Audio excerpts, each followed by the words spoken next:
There is a podcast that is a world unto itself. A podcast as boundless as space and as timeless as infinity. It is the place between light and shadow. Science and superstition. You've entered The fifth dimension. The latest series from the Consequence Podcast Network will open the door into Jordan Peele's new revival of The Twilight Zone, and it will go as far as the limits of the mind itself. Subscribe to The Fifth Dimension.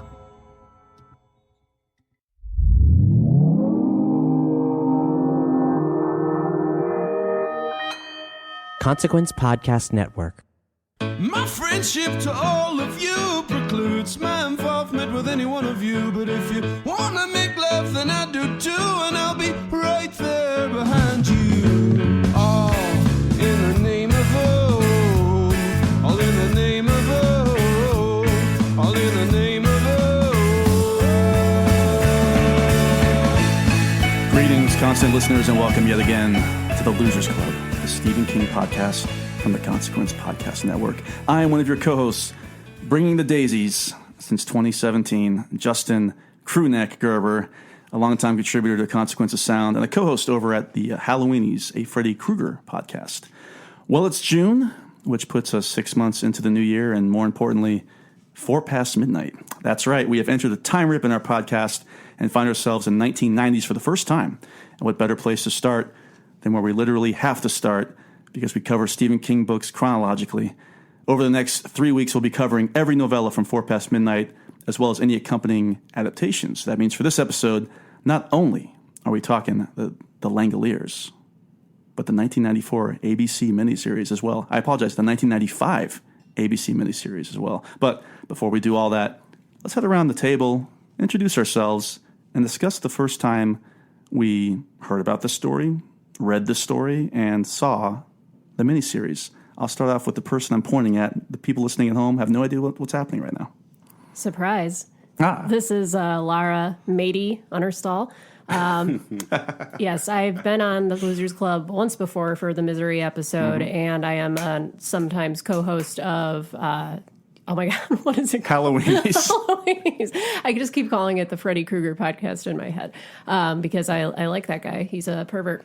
Anyway, the first time I encountered anything Langoliers-y was indeed the 95 miniseries. I had actually never read the novella before this podcast, so I had a strong childhood association with the miniseries. I remember watching it with my parents, and it was like one of those TV events when that was still a thing, where everybody was talking about it, and it was going to be, you know, I guess they didn't really do, I guess now it would be for the...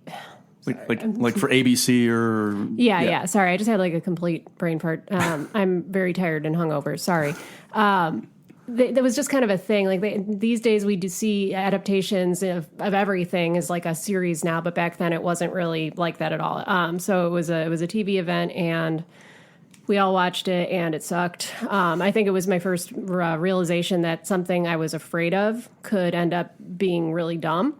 Because I remember like there was all this build up to like what are the Langoliers going to be, and I'll save more thoughts on that for later. But we all laughed really hard, and then it was a running joke between me and my parents anytime we saw like a bread roll or like a clam or something like that. We were like, the Langoliers are going to get you, and we would just make the little clam hand motions at each other. So that's pretty much my association with it. And also I like Bronson Pinchot, so well, who doesn't? Mm-hmm. We'll be talking about him a lot, I think, later on in this episode. And across from me, who are you? My name is Dan. Oh, Jesus. Paper Rip Flieger. Pronounced the P on Paper Rip, silent P for my last name. But it's good to be back. I've done, I think, 3 or 4 episodes of Losers You've Club. done a lot of the Dark Tower heavy Yeah, episodes. I tend to be the Dark Tower guru, I guess, but trying to branch out. So it's good to, get a short story in here. I've actually never read this book until this time around. However, I watched parts of the miniseries back in the day. Lucky you. Yeah, back in the day, you really couldn't, record things unless it was on VHS. And I wasn't about to waste a tape on this horrible miniseries. But I just remember walking in at one point and asking my mom what was happening. And she's like, they're monsters that eat time. And if someone had reminded me of that, I could have saved 3 hours of my life rewatching this film on YouTube. Well, we'd like to thank whoever is out there uploading not only this miniseries, but the Tommyknockers miniseries to YouTube. Otherwise, There would have been no way for me to watch this. I couldn't find it cheap on Amazon or anything like that. For me, this is a trifecta of people who have never read The Langoliers. This is my first read too. I'm excited to do these episodes because I've read it before and I've read all the big ones before, but every once in a while I do come across the ones I've never read. Unfortunately, like Laura, though, I did see the miniseries in full 24 years ago, and I remember promising little Justo myself that I would never have to watch it again. And be careful what you promise yourself, let alone other people. 1995, this was a huge deal, like you said, because this was coming off of The Stand, which was a huge success for ABC, Prestige, and this was the big follow-up. Was going to be, of all those Stephen King novels, they got the rights to The Langoliers. And needless to say, I was, even as a little boy, severely disappointed. And my thoughts have not changed in the last 24 years. So exciting stuff. We're going to get a little more exciting here. We're going to go into the history and kind of synopsis of The Langoliers. Ah, yes. Don't you see? Don't you see how clear it all is? Not only can you see the future, I can change it. You can change it, exactly. Not a lot of backstory behind this. In the introduction, though, to 4 Past Midnight, King did have to say, get ready for this info drop. Here we go. That's the drop noise. Thank you. He talks about his critics. Something he does a lot. He says he doesn't care, but he cares a lot. So this is what he says about his critics. Almost all of them would napalm one particular novella, but since each of them picked a different story to scorch, I felt I could disregard them all with impunity, and I did. But they don't get me down for long. I just kill a few children and old ladies, and I'm right as a trivet again. He's got a sense of humor about it. That's good when it's universally panned and you declare immunity or impunity. Well, I think he's talking about different seasons when he's writing about this because, I think people have their favorites, people have their least favorites in that collection. But for The Langoliers, he said that the bright central image that fueled, I wrote fueled. We'll be talking about fuel many times in this episode. That fueled The Langoliers was of a woman pressing her hand over a crack in the wall of a commercial jetliner, which is actually literally referenced in the novella itself. Not a lot here, folks. Not a lot. There's not some great backstory about encountering somebody or having a problem on a plane that was going to explode or something, or even dreaming this up. That was the starting point. Do you think that King earned was the payoff earned from this image he had in his head? Define earned. No. We can get short answers here. Yeah, it's sort of like Bugs Bunny gag with like the finger in the dike to stop the dam from exploding or whatever. Mm-hmm. But it's just a woman patching up a hole with her hand. That seems like a very weak point to start. But I guess it is a short story, so I guess whatever kicks it off, right? There you go. That's whatever kicks it off. And there's not even a whole lot of description in the 4 Past Midnight about the other 3 the other 3 novellas, excuse me. So not a lot of history. Kind of just, here's my collection of novellas. Hope you all enjoy it. And that is the end of this section. Exciting. We're going to move on to our next session. We're going to really talk more about the hook of The Langoliers. All right, so this session we're basically going to break down, how would you describe this book in like even less than a tweet, like a sentence? What would be the selling point here? Laura? It's always later than you think. Dan? I guess Huey Lewis said it best with, gotta get back in time. I like it. I think Very good. You don't want to waste time. Before time wastes you. Mm-hmm. Oh, shit. Now, that would be a good poster tagline if we did like a bad 70s horror poster version of The Langoliers. What if this movie was released in theaters? like Paramount Pictures put it out as a 3-hour epic. Because it is a 3-hour epic. I think originally it was supposed to go to Cannes, and then it got bumped. It got bumped for, what was 95? What came out in 95? The English Patient, I guess? That'd be like Lars von Trier, what was it? Beyond the Breakers? Oh, Breaking the Waves. Breaking the Waves. Yes. Because 94 was the movie year to remember. Yes. Now, I don't know what the hell happened in 95. I think The English Patient came along and smashed its way into our hearts and burned victims into the deserts. Didn't you see that for your 30th birthday, Justin? I did. It was a beautiful time. I was celebrating my 12th year of being able to vote. Even though we're prepping, of course, for 96. We're really raging up for Bob Dole, of course, against Bill Clinton. You kept writing in Mondale still? I know my history lessons here. I know my history. Barry Goldwater was still in the back of my mind. These are all funny bits, everybody. I couldn't vote yet. I'm not that old. Also, did somebody say A Race Against Time? I think. Is that in the intro or the... It could be, but this is literally a race against time. Yes, in a literal sense. Yeah, that would be the best way to describe this book. I don't know. There's not really a lot of deepness at all. This is all pretty surface level material here. Yeah, the themes are kind of on the nose. You'll see that as a theme throughout this podcast. I don't know. What can you say? It's like clock's a ticking. Time is racing and racing against time, and time will kill you if you don't get away from time. Yeah, I tried to pick out some of the tropes and like recurring motifs, but man, they were super surface level. Oh, there's a lot of recurring motifs if you like to hear about how to like fill up a plane. Or insects. That's one that I'll point out later. There's recurring insect theme. Oh, yeah. I guess. Mm-hmm. The buzzing and everything else, too, going on there. Maggots eating the bodies of the dead because they ran out of time. Ooh. I don't know. I'm just trying to keep it dramatic. I'm going to text Steven real quick and see what he thinks about all these thoughts. Stevie? Mm-hmm. Uncle Stevie. Give me his number. I've got it right here. I'm gonna. We don't want everybody here, but I'll write down the 10-digit number, including the area code. KL5. 555.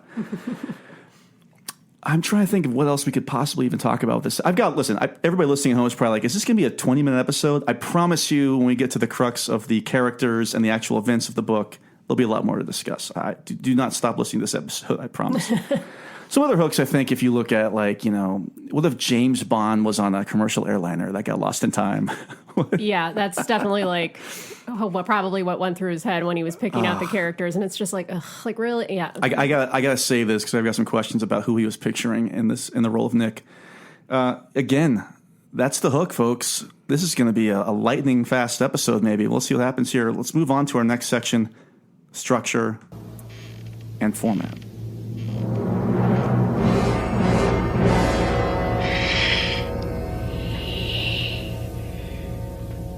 Look at me. Look at me, teacher. Okay. As we discussed earlier, this is a novella, and he has found great success in novella before. Let's break it down. We have got The Body, which became Stand By Me, of course, beloved by many. We've got Rita Hayworth and Shawshank Redemption, which, believe it or not, became The Shawshank Redemption. Oh. In theaters. I don't know if everybody even knew that. Did you know that? Surprised. Yeah. They're always adding articles these days. just embarrassing. They got to sell it with that definitive the. Then Apt Pupil, which was also adapted into a movie, directed by one of our great directors who directed Bohemian Rhapsody. Oh, let's not even mention him. But it rhymes with Cyan Bringer. Cyan Bringer is a pretty cool name, though. It sounds like you're very metal. Yeah, he's friends with Heaven Macy, right? I think he is. Both are doing just great these days. Nice guys. Fantastic. I'd love to meet them, shake their hand. And The Breathing Method is the unknown, well, it's the little-known novella from that collection, which is actually quite good, but it just doesn't, everybody else knows about those other ones.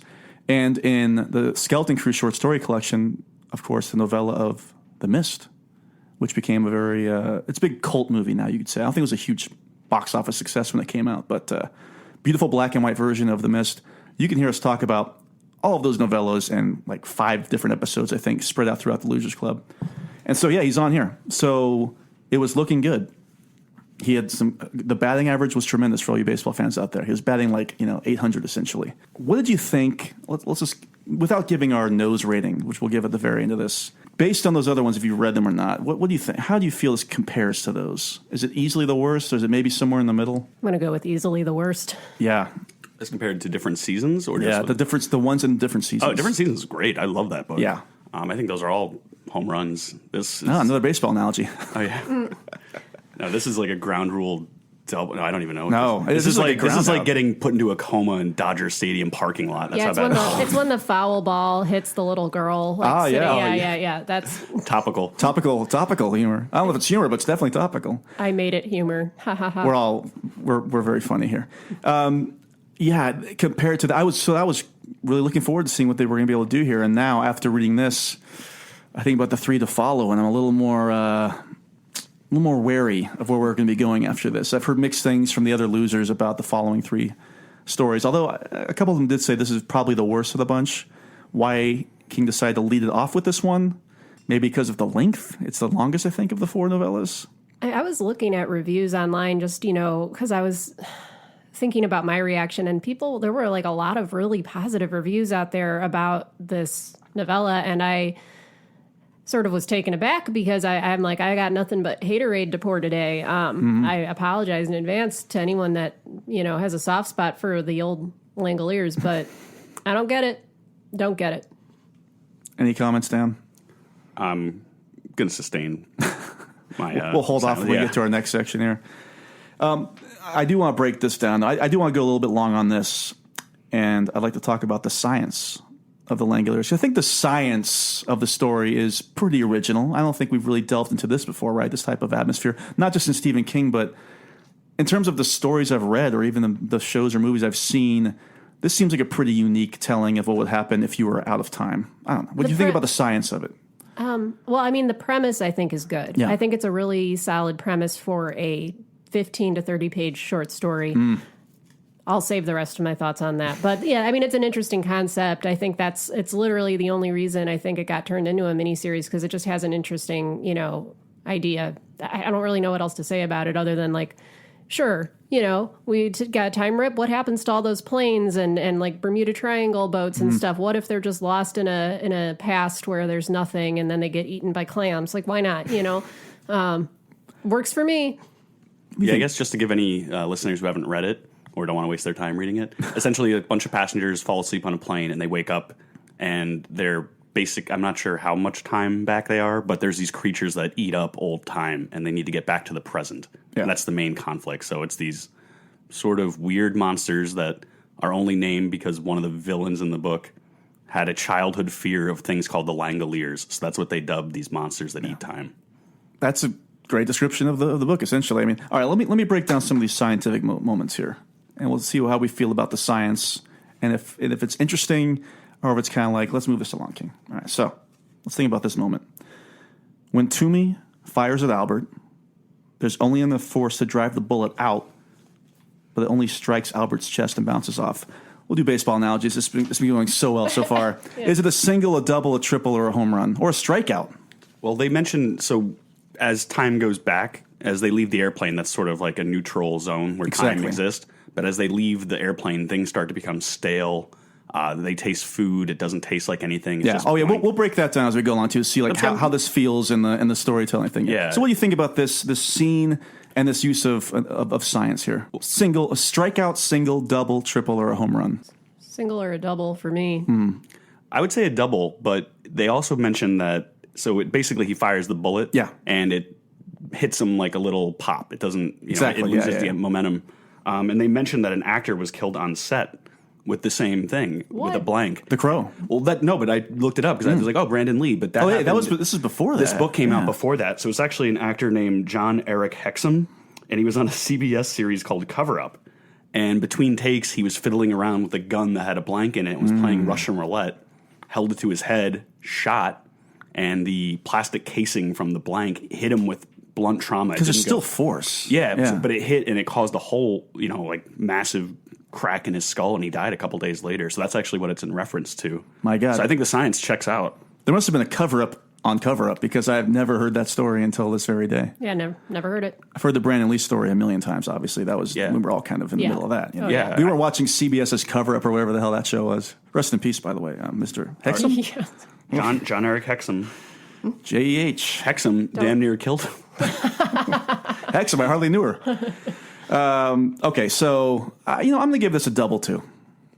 It's intriguing. Again, it was a suspenseful moment too, because you think Toomey's about to kill what's her name? I've already forgotten her name. Bethany, a non-entity character. Yeah, about to kill her, and so Albert, uses his violin case to knock her out, and blah blah blah. Okay, all right. Well, I got to quote him for that though, because he's by God, he smacks the villain with his guitar or his violin case, and he thinks to himself, by God, I never played better in my life.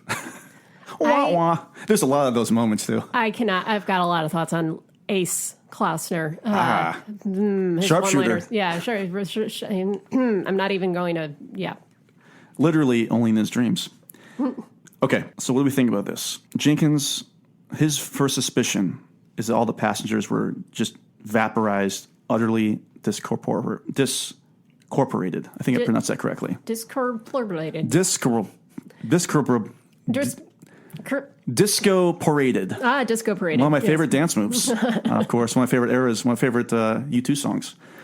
What do we think about this theory that the people, if you woke up on the plane and people had just disappeared, how freaked out would you be? I'd be fine. No, I'm kidding. I'd be freaked out. Yeah. The premise again is solid as far as like I hate planes and they're claustrophobic. Yeah, it would be bad. I'd be like, I don't like this. Mommy, can I go home now? Mommy, daddy, any relative, really. Dan? I was on an international flight once and I fell asleep and the woman next to me spilled coffee on my lap. And it really hurt. And I wouldn't mind waking up with her gone, I guess. Well, I think about this. So let's say these people all disappeared. Do you think that they're... I think about if you get religion involved, right? Oh, raptured, yes. Yeah. So would you think that immediately? Would you think something like, or would you think something like their very existence is gone, including their souls? Like that person is just gone from any type of existence. Like I think about these things and I think about Well, I know I'm going to heaven, so if I wasn't raptured, I would think something was off. these people must have been evil and they just were burned to death. But it does remind me of the Left Behind series because it actually opens on an airplane with people disappearing on the plane, and the main character is also a pilot. You're totally right. I actually read those books in eighth grade, like at least the first three, and I can concur. Yeah. This is correct. I think Randall Colburn, who was he was a born again Christian years ago. He I think he devoured these books, but yeah, I was the same way. I actually thought it's a con job. These books. Oh, absolutely. Because I thought it was like, ooh, apocalypse, like cool. I read the first, I think, three. I remember the names of these. Also. Yeah, it was, I could tell you why I stopped too. It was called, the first one was called Left Behind, obviously. Tribulation Force is the sequel. And the third one is Nikolai, which kind of follows the Antichrist, right? Nikolai Carpathian. But here is you think it's going to be sexy. You think but it's not. It's not. It's a bunch of people looking up into the sky. You know? Spoilers, it turns out it's Obama. So. That's right. Tim LaHaye, I'm sure, that piece of trash. So... The genius of these books, so if you read them, so you'll know what I'm talking about here, is that it does have a very intriguing premise about the apocalypse and rapture, right? The first book. And then by the second book, every 10 pages, they mention giving your life to Jesus Christ and acknowledging your sins. And then by Nikolai, it's every other page, they're talking about how grateful they were that they have given their lives to Jesus. So you realize, this is really just propaganda masked as a high concept fiction series, and that's when I went, "You're not going to get me, Mr. LaHaye. I'm out of here." Yeah, I said I think I was in 8th grade, and I was in Catholic school at the time, despite technically being Jewish. So it really got me in the gills. Just crammed it in there, and I think I had a freak out for about 5 minutes where I was like, "I'm going to go to hell," which happened every other week for me growing up. So. Then I got so pissed by the end of the third book that I put it down and I said, never again. And that's when I lost my religion. REM style. Mm-hmm. Haven't spoken to God since. No. It's funny because fellow loser Mike Ruffin, also Jewish, went to a Catholic school. I'm raised Catholic, quarter Jewish, so hey, just the good quarter, right? Hey. Raised kind of Methodist, was fine. They didn't really mind when I was like, I'm not really going to go anymore, and they were fine with that. Thank God. Yeah. Thank God. Hey. Anyway, Hail Satan. Hail Satan. We're all on the same page now, thank God. Well, we're Stephen King fans, obviously. We have to be Satan worshippers. Yeah, so if you haven't read the Left Behind books, definitely go check them out. I think there's some really good value there, and you should turn your life around immediately. Much like the pilot, and who was there was the journalist, right? The journalist on the ground. Mm-hmm. And then his skeptical college daughter who will not accept the religion, even though there's so much evidence to the contrary that God has raptured people. It's such a good premise. I mean, I think they do a great job in The Leftovers. The book is good. Yes, that's good content. That's solid content. Mm-hmm. Did anybody give up on The Leftovers after season 1, or did you stick with it? I returned because I didn't like season 1, but everyone said it was really good. Seasons 2 and 3 were good. I think they were kind of overhyped. I don't think it's one of the better HBO shows, but there were some moments that were interesting. I watched 2 and 3 live, so I was probably responsible for a lot of that overhype maybe, because I was just so impressed with... I thought they really shed the baggage of the first season, and it was kind of a reboot in a way. I mean, it really was a reboot. They relocated, they introduced a lot of new characters, it wasn't as heavy as that first season was, I thought. Yeah, the first season was super heavy. I mean, it's not the most enjoyable show to watch, but I liked the concept so much that I thought, So as far as if we're going Langoliers versus Left Behind versus Leftovers. Oh, here we go. Which one is the most likely to happen? I believe the Leftovers. Same. I'm going to say Left Behind. He's back once again. Yeah, I know. I actually really like that first Left Behind book. I'm telling you, it's really good. It's entertaining. Yeah. I mean, they knew what they were doing, how to hook the kids. And if maybe you've seen the Nicolas Cage adaptation, I have not. I heard it's really bad. Wait, Nick Cage is in it? Yes, he's in the most recent Left Behind movie. Oh my god. Yeah. Oh yeah. Not the Kirk Cameron movies. Yeah, because that's the one that I was thinking of. And Louis Gossett Jr., of course, I think appears in some of those too. I'm going to say the most likely would probably be, like I said, the Leftovers, and then, you know what, and then the Langoliers, and then Left Behind. That's where I stand on all that. Yeah. So that's the hook of the book. We've already moved on to structure and form. We're into the science versus religion, apparently. So that was a fun little run here. Okay, next little moment here that we discover about this and how we felt about this. In this weird place, in this airport terminal, or in this airport, period, the tarmac, whatever, there are no echoes. So you've got to get really close to hear Albert's violin when he's playing it. Laurel's high heels make small, dull thuds instead of brisk clicks. Is this science interesting or not interesting? Strikeout, single, double, triple, home run. What do we think? Was it interesting to you? Well, so sound travels through matter. Yeah. So there would have to be gas particles for sound to be conducted. So I guess True. it's suggesting that the atmosphere is slowly disappearing if sound is not carrying. I think that's right. Because they talk about it later on with the fuel, how the fuel isn't really going to work either, and there's no fizzing, and we'll talk about that. And also, when they're walking, you don't hear, like, the steps, but solids... It's like this dull, like almost like hitting your wrist against your other wrist. Which is weird, because solids conduct sound actually better than any form of matter. So if solids are not conducting sound, it means they're also starting to disappear, which is kind of becoming a vacuum, I guess. Well, reflecting on all of that, I don't know how realistic it is because they can still breathe and interact with matter, and they're not becoming like paper-thin ghosts. However, I think it adds a lot to the atmosphere. From a dramatic perspective, I think it's one of the creepier things, like the idea that, you're walking around and there's no echo. Like, that's just eerie. Especially in the wide open space, like the outside of an airport. Yeah. So for, effectiveness, yes. For science, no. Therefore, double. The double. You're in scoring position for all the people at home listening. Wait, what did you say it was? I'm going to call that a beanball. Just we got hit. Take your base. Wow, rough. Well, he's on first base. Yeah, I like this idea. This is King being able to do whatever he wants because this is literally his world. This isn't like you're basing it on an actual event that's happened or an actual place you can go to where you can cheat the rules. No, you can cheat the rules here because he's just totally making up not on the fly. I'm assuming he did some research on the fly. How this would work. On the fly ball, a can of corn. Oh, wow. Great. There you go. Great baseball material for all of you baseball fans out there. Okay. This kind of grossed me out. This is how I feel about eating healthy food, actually. When they eat sandwiches, they say it tastes like paper. It has no taste. How do you feel about that? That's disgusting to me.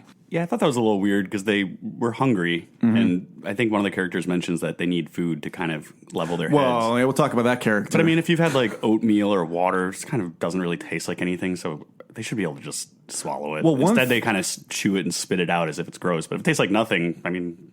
Yeah, suck it down. Yeah, go for it. Well, that's another section later on. But I am disgusted when I eat like salads. I feel like I just get really upset. I'm just like, let me just go out here and just start mowing down this grass. I mean, what am I doing? I feel like the Lawnmower Man short story where he's eating grass. I'm against it. I follow the Al Michaels subscription. He says he's never had a salad in his life and he's 85 years old. So I'm going to see what Dan is perplexed. This is the awful. I like vegetables. Yeah, if you don't like vegetables, you just haven't had them. You know, I like your basic, like your onions. I like onions and potato. You're just like eating root vegetables out of the ground. I like spinach, actually. Surprisingly enough, I've liked spinach, but kale. Does it have to be cooked? Get out of here. No. I'll eat it. I'll eat the leafy. Yeah, that's how I eat most salads. I just get the baby spinach and then I throw some other vegetables on there, and it's pretty nice. What vegetables are you throwing on there? You get a tomato, a little bit of avocado. That's the thing. That's what I learned.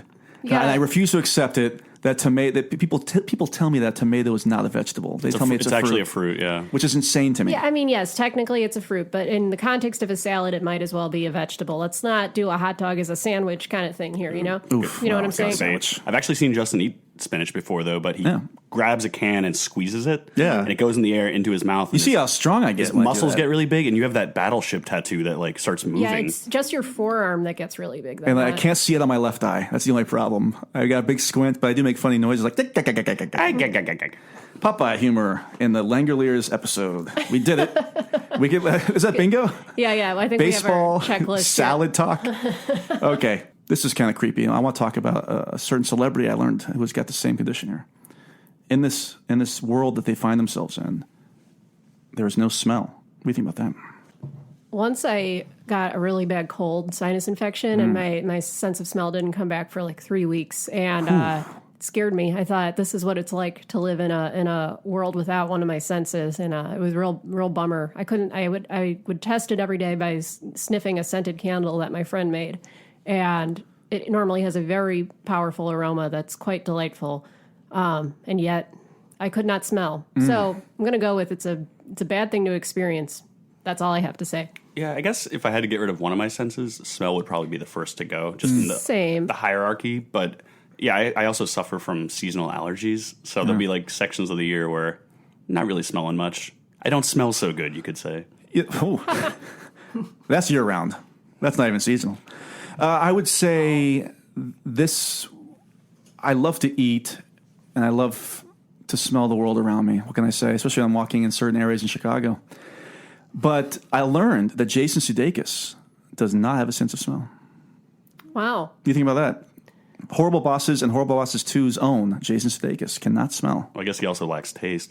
No, he's fine. Hey, God bless Jason. Come on the podcast. His, of course, his wife Olivia Wilde has Booksmart out, which is supposed to be amazing. That's what she says. Wait, he's married to Olivia Wilde? Yeah, for years now. Or I don't know if they're married, but they're partners with a kid. They've been together for a long time. Huh. So there you go. She's too hot for him. Anyway. Hey, you know what? Love is blind, which is another sense. Yeah. But they can all see here just fine. Everything's visual. That's fine. Okay. Matches that they bring with them from the airplane will work. This is a pretty pivotal point in the book. So that'll work, right? But matches in the mysterious world do not light when struck. Intriguing. Single, double, triple, or home run. How intriguing is this? I mean, I think I'm just going to go like vaguely double across the board, like one where they just barely made the double. They slid into second. Yeah, and you're like, okay, that should have been easy. You kind of fumbled the ball for a second there. That's how baseball works, right? Yeah, because you're anticipating that you're going to be able to get in with no problem, right? Or that they would. Yeah, that makes sense. Yeah, you're like, and then you're like, oh, come on, and then they just make the double. And you have to make the noise as you slide into second. That's what true. all the sports boys do. That's what we do. Mm-hmm. You know. Yeah. Well, I thought the matches kind of set up the solution. Yes. So they removed the matches that have been on the plane, the sort of neutral DMZ, I guess. When they come off, they still work, but they're starting to fade in their effectiveness. Yes. Right. Whereas matches that are in the airport, pretty much anything that's been in the airport is losing itself to time. So they're able to deduce that bringing something out of the plane, it still works. So in theory, bringing something onto the plane can reactivate its effectiveness. I think in terms of the plotting and the visual intrigue, I would say this is actually probably a home run because this is pivotal. Of all the other things we've discussed, it's not going to be those other things are not tantamount to their survival, but this knowledge helps them get out of there just in time. So I'm like, home run, a solo home run. Don't get excited. No grand slams here, but I'm in on this. I like this. Okay. I think you mentioned this. You teased this, Dan. But Albert, the old ace himself. Fastest Hebrew this side of the Mississippi. He has a cowboy fantasy. No question. I don't know if you realize this, but he's this character's Jewish. Oh, really? Did you notice that? Did you pick up on that during the novella? I have to read it again. Yeah, a couple times. Back to back. I just picture like Woody Allen as like this teenage kid, like this nebbish kid. We gotta get back on the plane. The Langoliers are kind of coming. Oy vey, those look like some Langoliers on the horizon. My mother folks. Okay, so his theory though, Albert's theory is good. He's the one that discovers that they brought their own time with them, right? And that things from the outside smell normal, taste normal, but will work within the confines of the plane. So, for instance, if they bring those matches from this nether or this weird world into the plane, they will work. Therefore, they can get gas, fuel into the plane, and it will work. Home run. I'm saying a home run. You know home run what, for science. What would have been cool is if they realized it, because like the longer they stayed in the terminal, the more they themselves became. I mean, I think they get into that a little bit with like the scent. Like he's like Albert grabs Bethany and starts sniffing her or whatever, and he's like the scent is there but fading. But I think it would have been cooler if like they were almost becoming like the Back to the Future photo, you know, like fading, and then they were like, oh shit, we have to get back on the plane. I think that would have made the logic a little tighter for things expiring slowly in this world. I agree 100%. But then I realized if they did that though, then there would be no Langoliers to eat them away. Well, right, because the Langoliers are eating everything else, so they would have still eaten them. But like maybe if they were just like, look, this is a note from your editor, Stevie. 20, 30 years later, you gotta listen to it. Dan, what do you think about the concept of reintroducing things to the plane? Sure. Yeah, I think it's effective because the whole problem is they need to get back on the plane, but to do that, they need to refuel. And the only fuel that's available is planes that are already in this past time. Mm-hmm. So I think the matches for the cigarette is a clever device. It's one of the few that are actually in this story. It's strange that they had Albert be the one to deduce this and not the writer. Well, once Albert deduces it, the writer kind of goes and takes the concept, and he's like, well, look, I'm a mystery writer. I deduce for a living. I should do more of Dean Stockwell, but I'll save that for the film portion. Oh, I will save that for the miniseries. But he it kind of becomes a telling and not a showing. Once they figure out the matches thing, the mystery writer's like, here's what I think, and lays out his theory, which everyone sort of just accepts. I'm and a best-selling novelist. Yeah, even as a book reader, and I could see that as maybe Stephen King being, he has a writer in every one of his stories, and that's kind of his little omniscient. I feel like everything has to be laid out in this story as a monologue, or it just doesn't work, which I disagree with and hate. There's a lot of laying things out in this novella. Okay, here's something I kind of like though. This is Jenkins describing what the Langoliers do. I like this. Now we know, don't we? What happens to today when it becomes yesterday? What happens to the present when it becomes the past? It waits, dead and empty and deserted. It waits for them. It waits for the timekeepers of eternity, always running along behind, cleaning up the mess in the most efficient way possible by eating it. I'm always bothered by the idea of kind of like infinity. The idea of how space, even talking about it out loud, is going to freak me out. There's no end, really. It just keeps going on and on. Numbers go on forever. There's no ending to numbers. And so this idea, which is almost kind of the opposite, which is just the finality of it all. And like I mentioned earlier with the possible quote-unquote, like the rapture, like what happened to these people just totally disappearing. Does their very existence is it just gone? Like, are they forgotten, or how does this work with this world? Because we don't really explore that, because by the time they land, they're so happy that they've landed that all the awful things that happened is totally forgotten. Right. And I don't know what happened. Yeah. I want to see how that would play out legally. I kept thinking about that. Like, how many trials would there be? Right. So you murdered this person and left him back on the other planet? But anyway, we'll get into that part in the next section.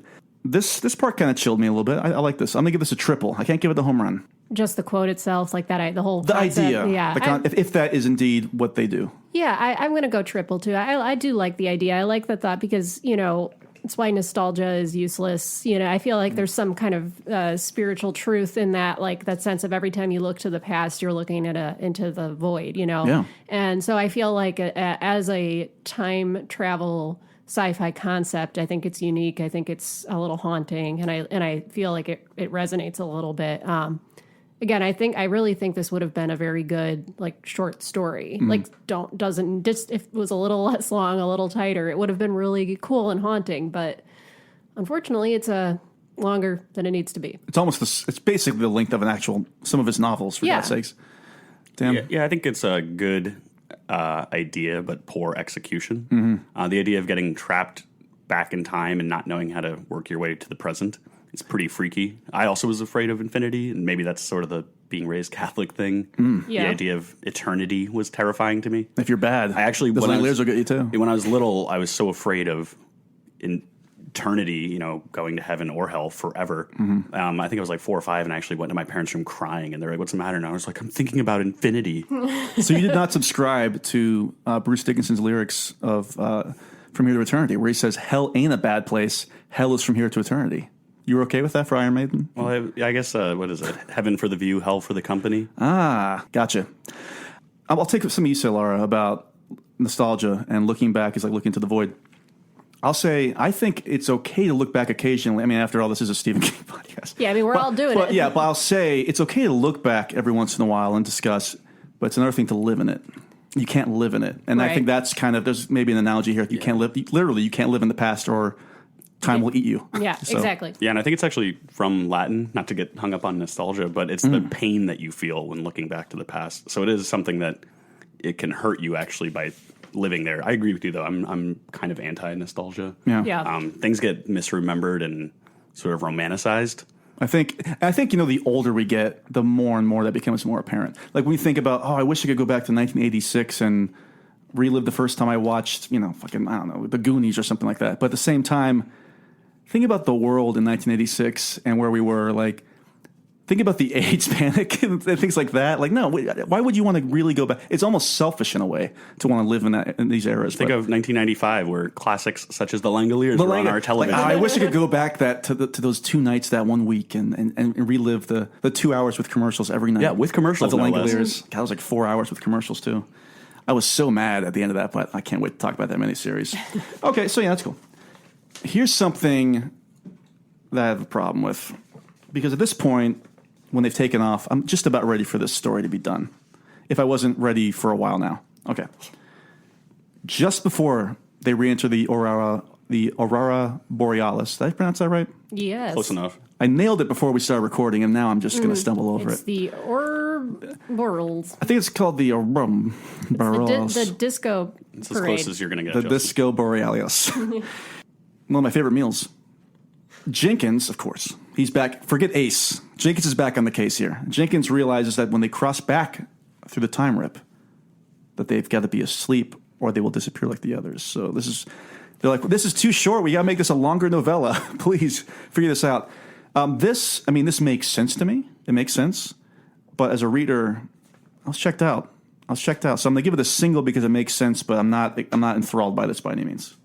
Yeah, I don't know how to score it because, of course, they had to be asleep to go back because that was how they came through. I mean, I don't. There's no explanation of why the sleep preserves them in any way. But if we're using the internal rules of the book, of course they have to be asleep. It infuriated me that it took them until literally the last second to remember that, because that's what I was thinking about the whole time. Like, if they manage to get back, how are they all going to be asleep? And like the fact that I was screaming at my book, screaming at it, which I do often alone.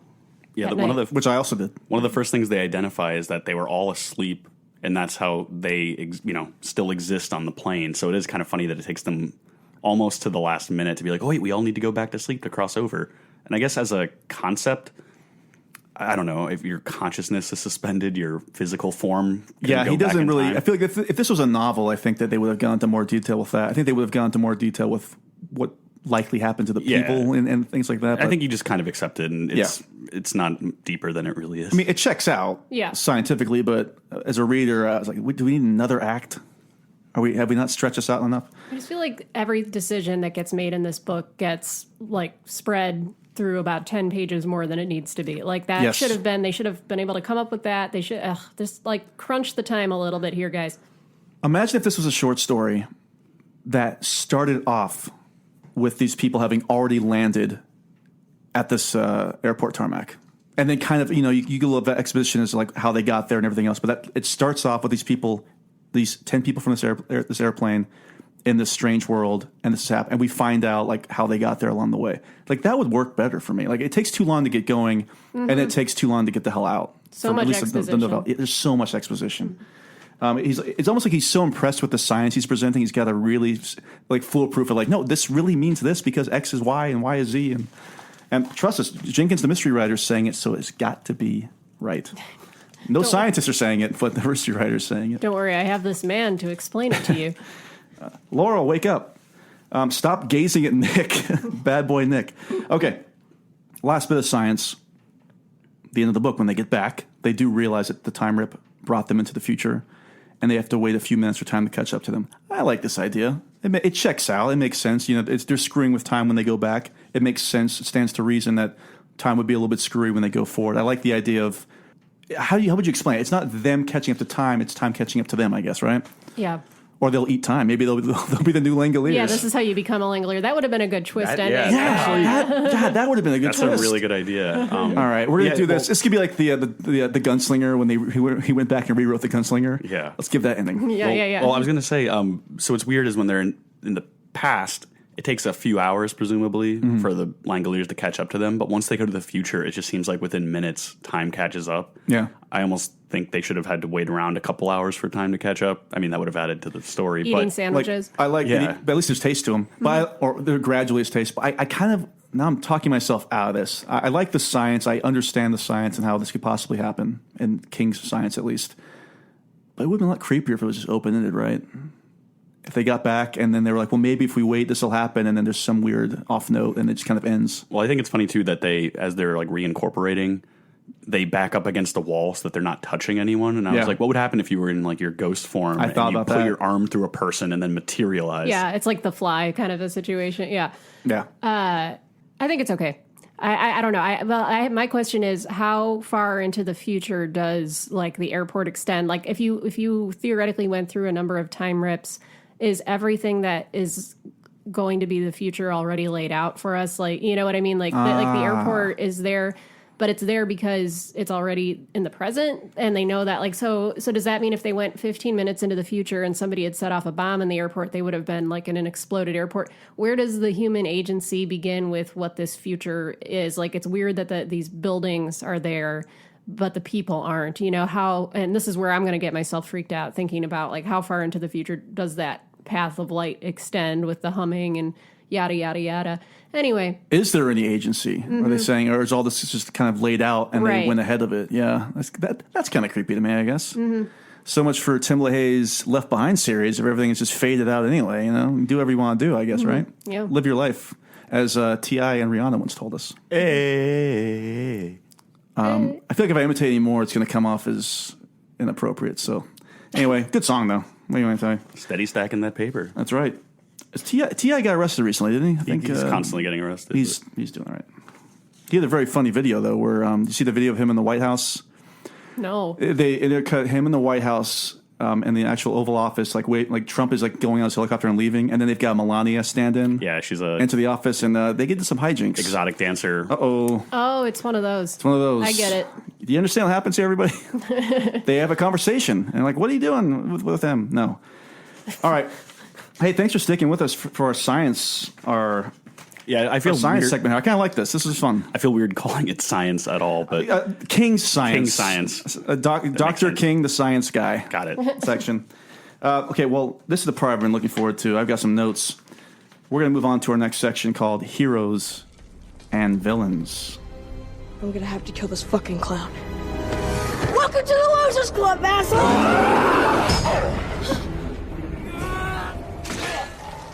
Okay, I've kind of got this laid out in terms of like in order of appearance. It's hard to, I don't want to do like, you know, best to worst, because I think the best character is actually one of the last people introduced. First person that we meet, Mr. Brian Engel. He's the pilot. Captain. I apologize. You're right. Captain Brian Engel. He's the airline pilot. He's just found out his ex-wife died. And in a fire. In the fire, by the way. This is very strange. I want to point this out. It's also revealed that he hit her once when drunk during an argument. It's the same thing that Guard does in the Tommyknockers. He also, I should say, he shot his wife while he was drunk in an argument. I think that's a weird thing for like one of the pseudo protagonists to have in common. And Jack Torrance obviously abused his kid and tried to murder his kid and wife too, and in a quote unquote like a drunken rage. I think Uncle Stevie and I need to sit down and have a talk. That's right. At least he's stopped drinking at this point. Post Tommyknockers, pretty a sober Stevie, as we like to call him. # sober Stevie. This character is presented to me, at least. You think he's going to be the main protagonist, right? Do you think it was all going to be through his eyes, at least reading the short story? I thought so. He's the captain. It's sort of, we get so much drama with the wife death that you think it's going to be a more integral part of the plot than it is. Well, he's got the dream, I guess. Yeah. And I wonder how much of that dream is truly informed by just his guilt, or like we talked about earlier, like the fates, like this is going to happen, so keep these things in mind about losing oxygen in the plane. Yeah, I think he's got planes on the brain. Planes on the brain. But the captain, I actually, if I didn't know where this book was going, I think it would be a cool intro because it takes such a quick, harsh turn. Yeah. I also like, though, that the captain has, it just sounds like a day from hell. He flew from, I believe, Tokyo to L.A., which is a very long flight. And he actually flew that plane. Yeah, he flew that plane, landed it, and he has like a throbbing headache. He's looking for like headache medicine, and then he finds out his ex-wife died. It brings up all these old feelings. And as he's flying from Tokyo to L.A., he's like, oh, God, L.A., at least it's not Logan Airport in Boston. And guess immediately where he has to fly. That's after, of course, they all wake up too, which is perfect. Yeah, so then he has to, fly to the airport as a passenger to the airport that he hates cross country. It just seems like such a, trek for him. And this is all interesting, right? But here's the problem with this book is that King is so good at writing ensembles. I mean, look like world building, towns, and everything like that. And he's got time to do that here because there's literally only 10 people, essentially. There's no other people popping up here and there. And I just found it really incredible that there are just so many there are so many forgettable characters in this book. There are people I literally had to kind of go back and be like, what was this person's name and what did this person do again? It was very hard to follow the people in this, and that's a knock on King's writing here. Yeah, I think they serve no function except to move the plot along at various points. We don't really get much of their interior lives besides a one-liner like, I'm going to rehab. And it's like, is that all the work we're going to do to establish sympathy or anything for these characters? And there's so many superfluous characters, too. Like, they could have easily condensed at least 2 or 3 people out of this, No question about it. They also, when they introduce the characters, they don't say their names right away. They describe their clothing. So it's Hard Rock Cafe t-shirt, tattered suit jacket guy. Somebody's sleeping. Somebody's hungry. Like, what are they? Is this person the same person who was also sleeping but is now awake and is hungry? Like, tell me what's happening here. And to Lara's point, I think so. There's 11 characters in the book, and I believe the miniseries only has 10. That's so correct. They figured that out. The sleeping comic relief. Trim the fat. Yeah. Not enough. They should have trimmed out about 3 hours. Rory, the hungry man, the man who's there to be hungry. Very necessary character. I'm not kidding, Laura. I didn't even have his name down because I couldn't. I think I wrote down Hungry Guy because I'd forgotten his actual name. Oh, I had to re-Google all of them just for my own notes. All right, so that's my initial problem because you think again Brian's gonna be the main person here, and he kind of takes a back seat to Nick really for most of the book. They tease that there's going to be some big head to head later on, but it never happens. They kind of just remain friendly. They kind of accept their roles here. And yeah, Brian doesn't really. I mean, other than being the pilot, that's kind of the only purpose he serves because he doesn't solve any of the problems other than piloting the plane. He doesn't figure out solutions. This is all left to other characters. Yeah, he doesn't really get involved in any of the violence. It's true. He's always just there. Well, I guess he and Nick work out that when they are on the plane, he is the captain. And then when they're off the plane, Nick says, I am captain now. Thank you very much. We did not rehearse that. That's just great improv happening here at the Losers Club. I saw that live, and I can tell you they're telling the truth. Oh, yes. I hope you enjoyed that, everybody. All right, the next character we meet here. Oh, boy. Okay. Dinah Bellman, who is blind. Did you know this, by the way? Huh. She's blind? She's blind. Okay. She is on her way to get surgery on her for her vision so she can finally see. Was this a science around 30 years ago? Am I crazy? Yeah, there's surgeries you can have that depends on how bad your it depends on what type of blindness you have. I think they even said it has like a X% chance of working, but they're willing to take it so that she could see. They did say, I think, that she was blind from birth, and usually if that's the case, the surgery would not work. So immediate fail. I almost put down the book. I mean, I was like, wait, birth. But her big thing, believe it or not, besides being blind, even though it's an attribute, is I think she's got the shine, right? Yeah, she's got the shine. Well, we can say that for King's Dominion later on, but she seems to be aware that there's something wrong with a character by the name of Mr. Toomey we'll definitely be talking about later on. She's able to kind of use what he's seeing in his mind to work against him and for them, especially at the very end. And she is almost like a spiritual presence, especially near the end when she's about to die. Yeah, she's sort of wise beyond her years. And I think King often has the children with the shine coming out during a stressful event. So it makes sense that if they're going through this time warp, her shine would really start firing up. And that's a theme to children noticing things that adults miss. At the end of the book, when they reappear at the airport, these kids point out, like, look, mommy, daddy, new people. And the dad's like, just come here, you goddamn kids. It's very much harkens back to it, with the kids and the adults not believing the kids, essentially. Yeah. And also, her senses are much more heightened, too. I mean, like I said, she's able to hear people really well from far away. I think that's why she's the first of them to hear the quote-unquote Langoliers coming. And again, they don't believe her at first. They just think that she's stressed out, but there is something actually going wrong. And I, not to tie it back too much, but to the Dark Tower, Crimson King. There we go. Me. Aurora Borealis. They employ a bunch of children as the breakers to break the beam. So there's scores and scores of these people scattered all around the galaxy. And I'll tell you what, Dinah would have been there if she had been stabbed. She definitely would have been kidnapped. And I want to say, too, Dinah, when I was younger, I loved Ghostbusters. I always thought her name was Dinah, and it's Dana. Ah, yeah. I think I had trouble pronouncing it, but I've just always really liked that name, Dinah. It's not something you hear. Well, I know she's in the kitchen a lot. Yeah. Someone's in the kitchen with Dinah. Someone's in the kitchen, someone's in the kitchen with Dinah. Strumming on the old banjo. Boom, boom. Should have been strumming on the violin. Because that's our next character, Albert Klausner. Wow. Okay, How about sorry, that? I need to take a second after that performance. Oh, please, I'm sorry. I threw everybody off here. I apologize. Our next character, Albert Klausner. We mentioned him. Laurie, I think you were chomping at the bits to talk about Ace. Well, it's funny that I did that because the only note I wrote was, I fucking hate this kid. It's just like, why? I don't think, why do you gotta...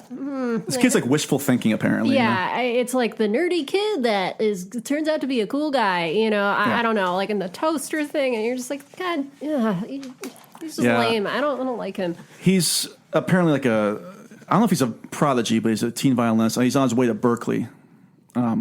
Hey, great school for music, by the way, out there. I like how everybody here has got like major moments happening in their life. Like, why can't somebody just be like, I'm visiting some family members?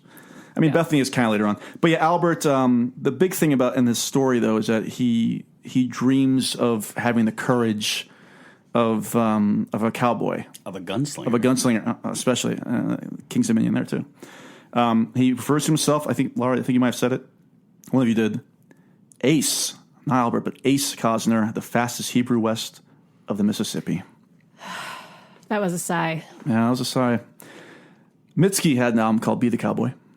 Came out last year, great album. And then Mac DeMarco had a song or an album coming out called like Becoming the Cowboy or something like that.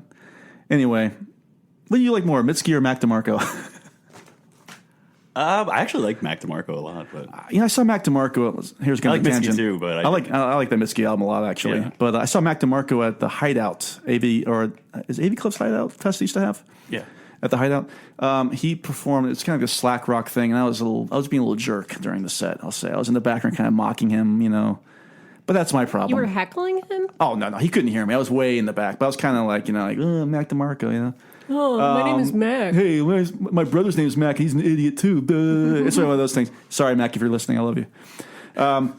Anyway, Mitski, Be the Cowboy, great album. This character kind of sucks, but again, he does come up with the idea of how to get out of there, essentially, how to get back on the plane and get out of town. But any other character could have done that. Like again, it's just like let's condense some of these pieces of shit, make a big shit person.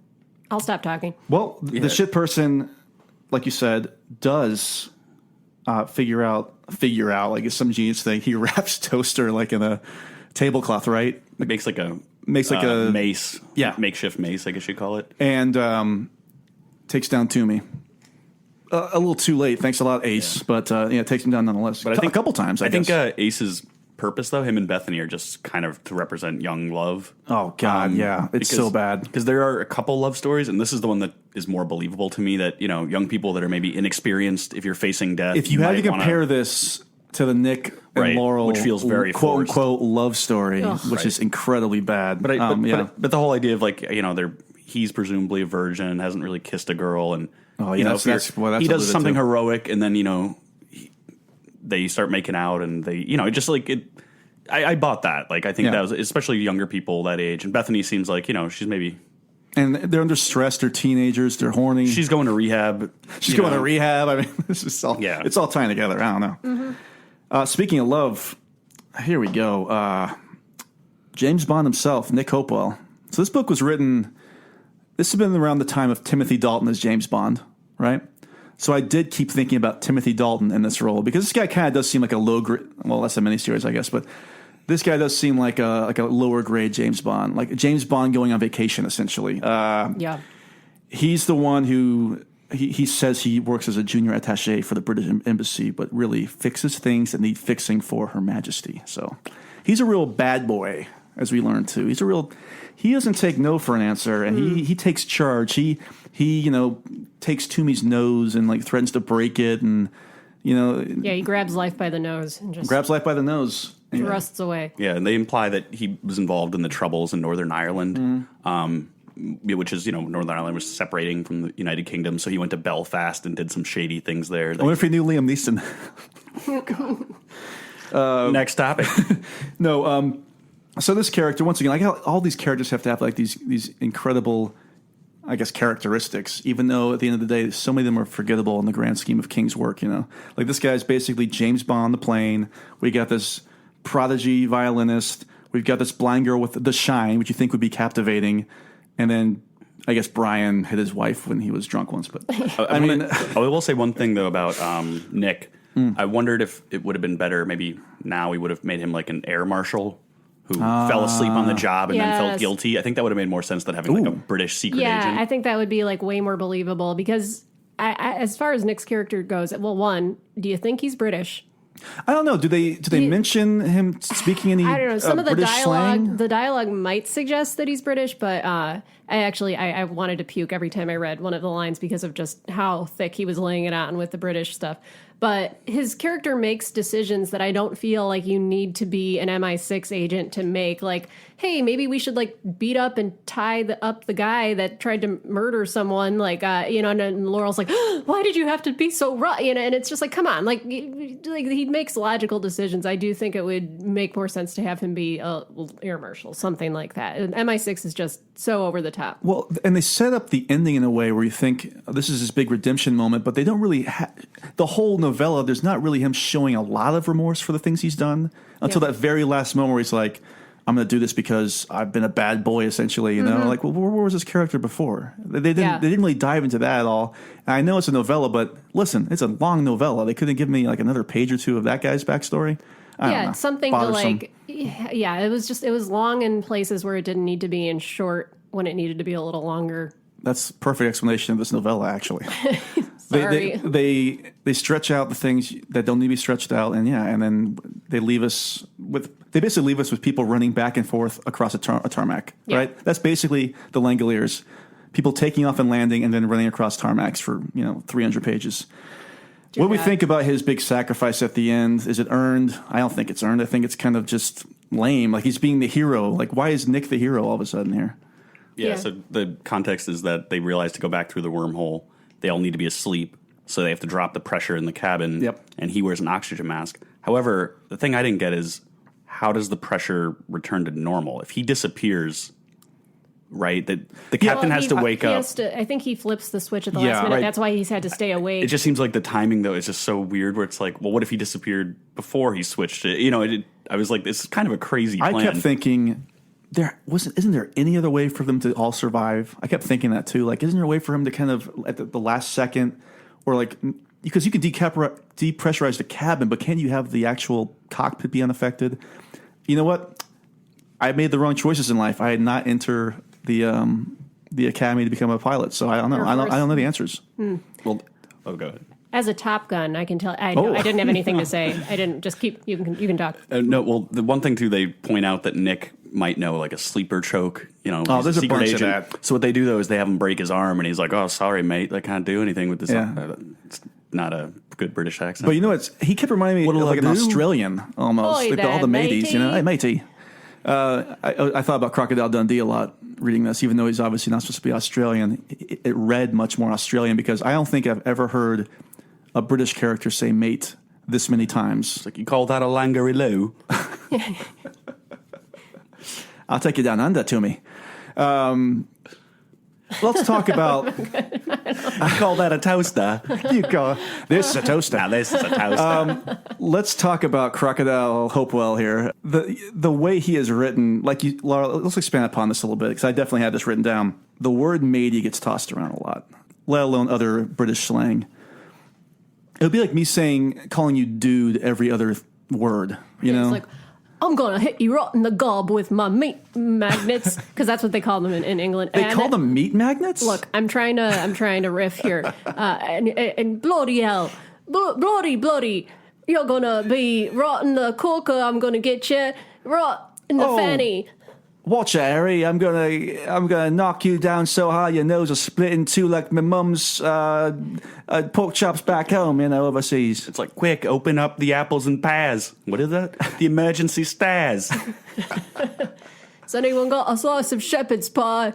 Oh, shout out to our friends in the UK. Actually, thank you so much for listening. Continue to support this podcast. We appreciate it. One of my previous appearances, actually, there's a designer who's really good. I forget his name, but he actually reached out to me on Twitter.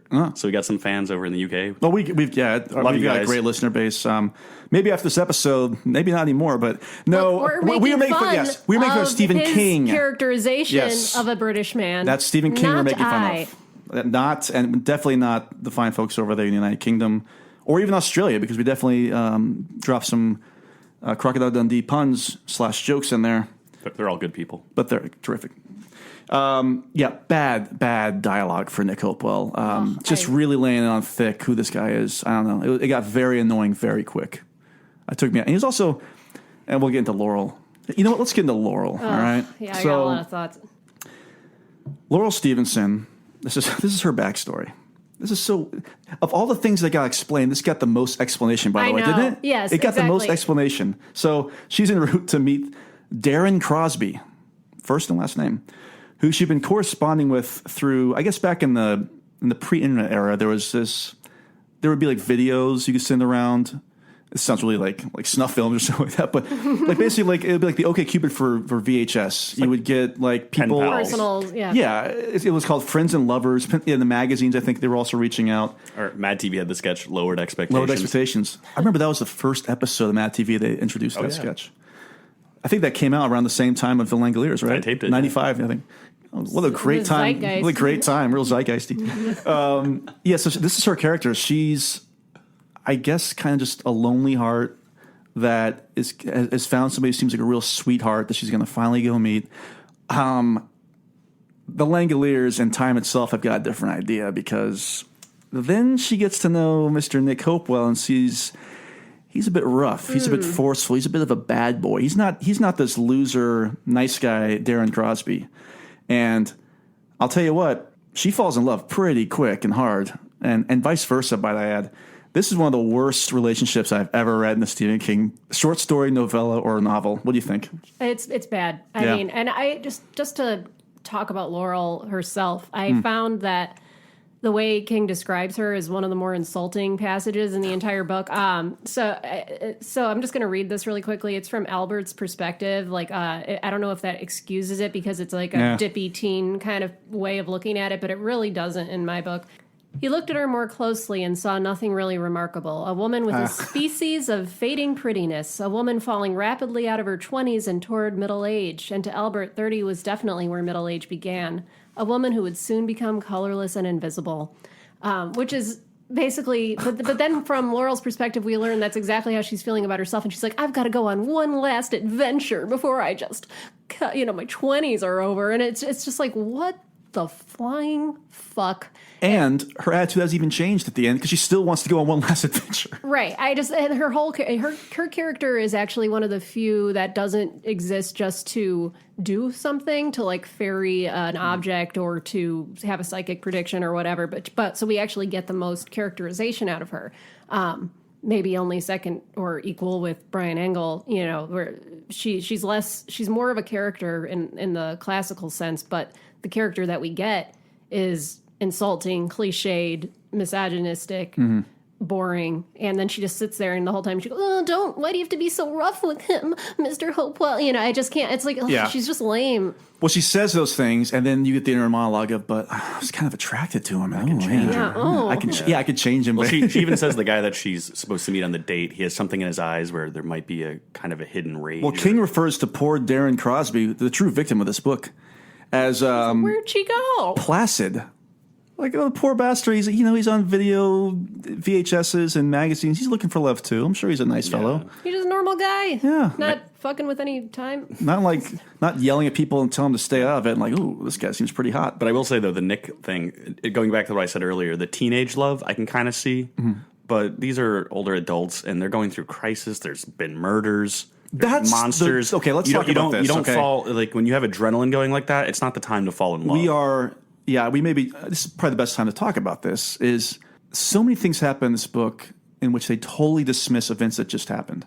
Like, she has witnessed this poor blind girl get stabbed in the chest and is dying, and she's still like starts to lust after Nick. Like you said, this doesn't make any sense. If these were like young teens who are still figuring things out, hormones are all over the place. As we learned, I mean, she's on her way to middle age. I mean, she's obviously she's about to die. She's a real God, don't even look at her. But like, it just didn't make any sense. And just totally, I kept all the love scenes in the novella. I kept thinking about like Dinah 2 rows over, coughing up blood and dying, and they're like, we gotta go on this date if we get back, right? Like, it's a crazy writing. Literally splattered in a child's blood. It's very much like a 90s cliche, 80s and 90s, I find, that there's a forced love story. And it's okay, if they're scared and they start holding hands when the plane is shaking, that's one thing. But to actually have a full-on love story, and I think the way it played out in the miniseries really shows how quick this happens. They kind of glance at each other. So slavishly faithful, too. And then when he has to sacrifice himself...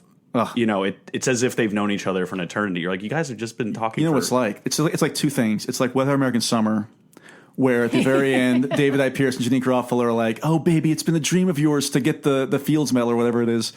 And I kept thinking about, when was the last time you two saw Airplane? Has it been a while? It's been a minute, but... Well, there's a scene that they make fun of the movie Airport where there's this nun who plays guitar, and she's taking this girl who's, I think, getting like a heart transplant or something like that. But in Airplane... She starts playing the guitar. Everybody's playing along, and she knocks out the girl's like tube, IV, and so the girl starts like having she starts suffocating, and they're still like playing along. Everybody's having a good time. That's what this whole thing reminded me of. Like, oh, we're gonna fall in love, and we land in Boston, wherever we're gonna have that date. And this girl's stab wound, coughing to death, hallucinating. So stupid. It's just awful writing. Sorry, Uncle Stevie. Yeah, sorry he's a trash head. We're big Stephen King fans. Big Stephen, once again, listen to our episodes. We love Stephen King, all right? Okay. This guy, I'll say this next character kind of grew on me.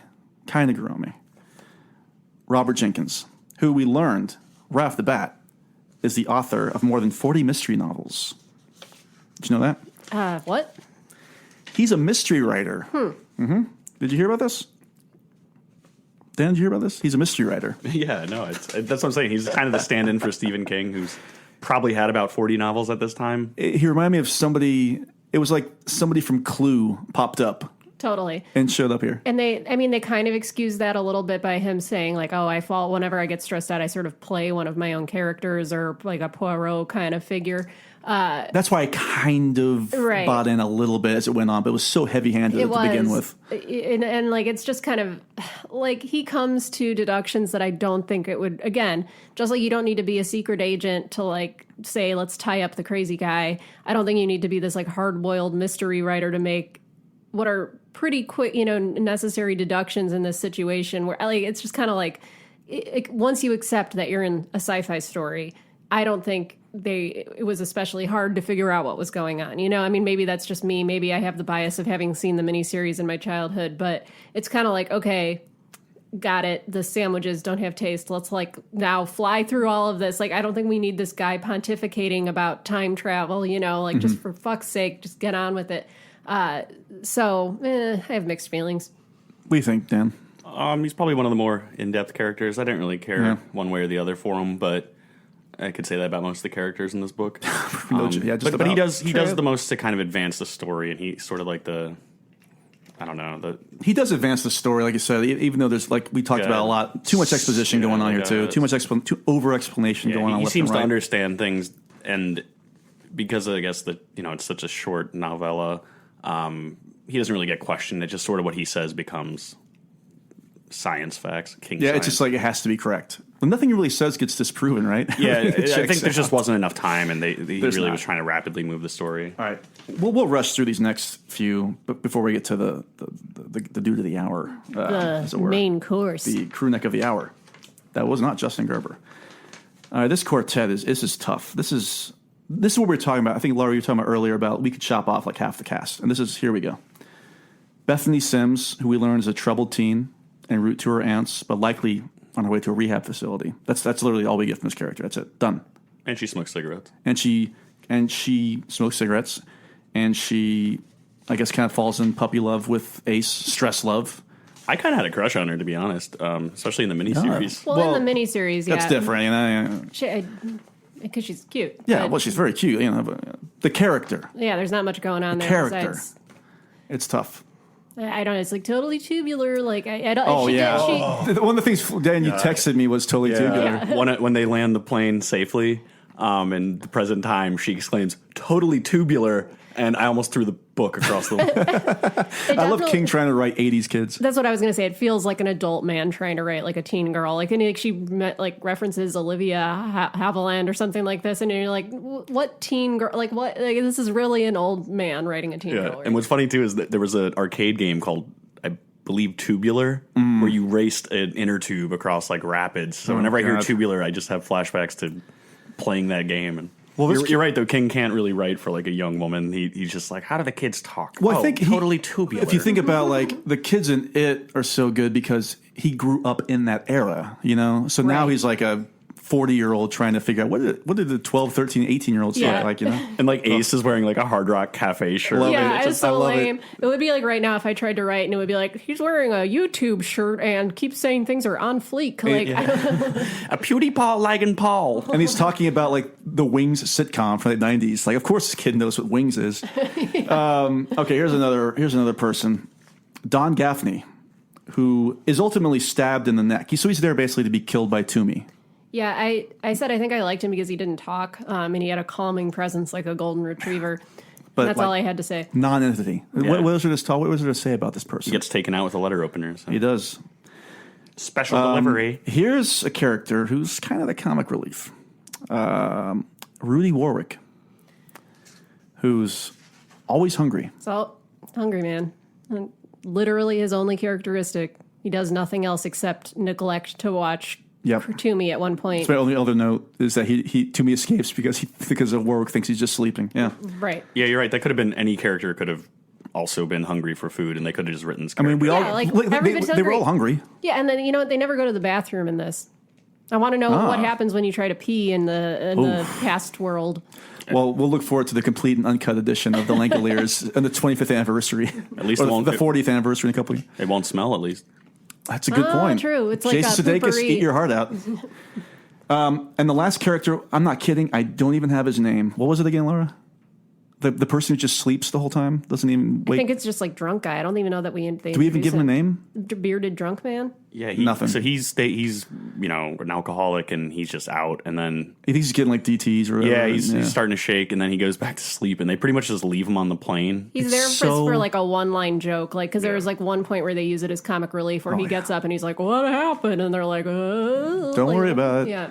And the absolute lack of concern for this character also. There's like, we'll leave him on the plane. We're fine. What? Anyway, I thought just another totally superfluous character.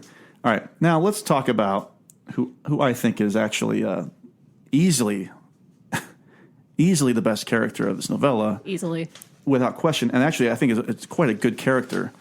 Craig Crewneck Toomey. I had him as Craig the Ripper Toomey. Oh, Dan, you want to give us a little more of that paper tear? Ugh. You got to get him nice and thin. This guy, paranoid, entitled corporate guy, who I'm not great with money, so I'm trying to figure out the whole bonds thing. Right? He buys bad bonds almost deliberately, right? Yeah. So bonds are crazy. Essentially, there's like a construction project or infrastructure. You gather a bunch of money from people who are willing to invest, and then over 30 years or whatever, you give them interest on that money. It's kind of like a mortgage. But governments use them, corporations use them. So he's bought a bunch of junk bonds, which are bonds that are unlikely to pay back. Mm-hmm. So usually you can get them for pennies on the dollar. So if they do pay back, you don't have to get the full amount to recoup your investment. But he spends $43 million buying these bonds that are basically worthless. So his company's about to lose $43 million, which at least you can write off on your taxes. But hey, they didn't think about that back in 1990. Well, it's funny too, thinking of the value of $43 million to a corporation that's like multinational back then. I was thinking about that. 30 years ago, that's a lot of money. Yeah, because they don't. I mean, $43 million is still a lot of money, but this is even more intense now. Yeah, it's definitely a lot for a single employee to lose. But usually you insure those also. So. Well, maybe when King was doing his scientific research, he should have been doing some more financial research to figure that out. Yeah. Maybe they could have written some of this off. It's like Seinfeld. You don't know what a write-off is. Anyway, but in addition to being a bad businessman, he is also literally crazy. And as Flieger pointed out, he tears paper to kind of ease his mind, to calm down a lot, which kind of makes sense because it's it's sort of meditative. Yeah. And if you're like that high strung personality, sometimes focusing on a very simple task will kind of focus your anxieties. It is, and it's the most simple task you can do. I mean, it's the most childlike thing you can do. Maybe not the most childlike thing. I was going to say sucking your thumb. Is the most that's the other thing.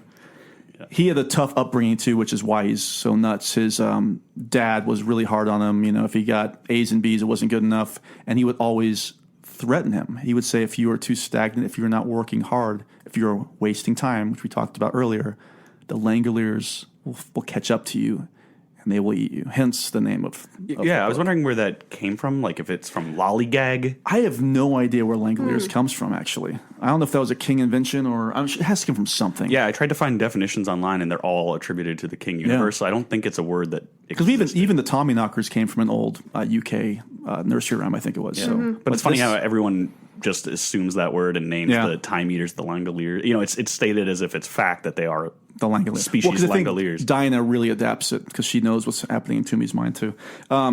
This character, I was all in on this character though. I mean, we get a lot. King does such a good job talking about these disturbing people's backstories. Like, not only was the father overbearing, and I think he kills himself, right? Didn't he end up like dead in his office? No, I think he had a heart attack. Oh, he had a heart attack. But he like was laying down on the job. Like that was kind of. That's what it was. Mm-hmm.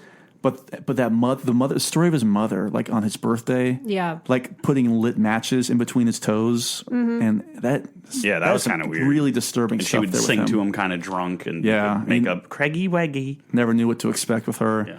No, I think he does do a good job of characters that are kind of sympathetic, or at least you can empathize with how they've become these villains. Mm-hmm. I just found though for him, it kind of went 0 to 100 really quickly. Where people have disappeared, and he's just like, "But I got to get to Boston." You're like, I think he is so nuts at that point. I think even getting on the plane, he knows what he's getting into. Yeah, he was. And so this just triggered him. Right. Mm-hmm. I just if I don't get there, and it's like, look, man, this is clearly some kind of phenomenon. Like hundreds of people have disappeared. Yeah, you get a doctor's note for this meeting, my friend. His character is over the top, like for sure. No like I mean, it's a little zany and like it's a bit much. But I think as far as the characters in this book, he's the most interesting, the most sympathetic. Weirdly, because we get to actually learn about him. We spent a lot of time with him. Yeah, and he is the most interesting perspective to be with. Like it's like things are. This is what I was looking for in this kind of book. Like freaky, weird stuff is happening. And we get that the most with him and a little bit with Dinah. Mm-hmm. So yeah, and I think the paper ripping thing is iconic. I think it's the thing that everyone remembers from the miniseries. So good choices were made generally with Toomey. Yeah, and he's the physical threat basically because if you don't have him here, imagine if he wasn't there and it was just them walking around like eating sandwiches and lighting matches and fueling up planes and seeing if soda tastes good on the plane. Can you imagine that story without Toomey? This would be the worst of all time, right? This would be the worst of all his stories. So I think he's actually compelling throughout, and I'm with that character, and you definitely miss that character when he's gone because there's a lot left in the novella at that point too. Easily the best character, and I think actually a good character that's actually found in this book that kind of saves this novella from being the worst of the worst. And he attempts 3 murders and succeeds in 2 of them. Yeah, that's true. Yeah. So he shoots the gun at Ace, but the bullet doesn't penetrate him. And he threatens Bethany. Who knows what he would have done? He's holding it to her. Yeah. Ends up stabbing...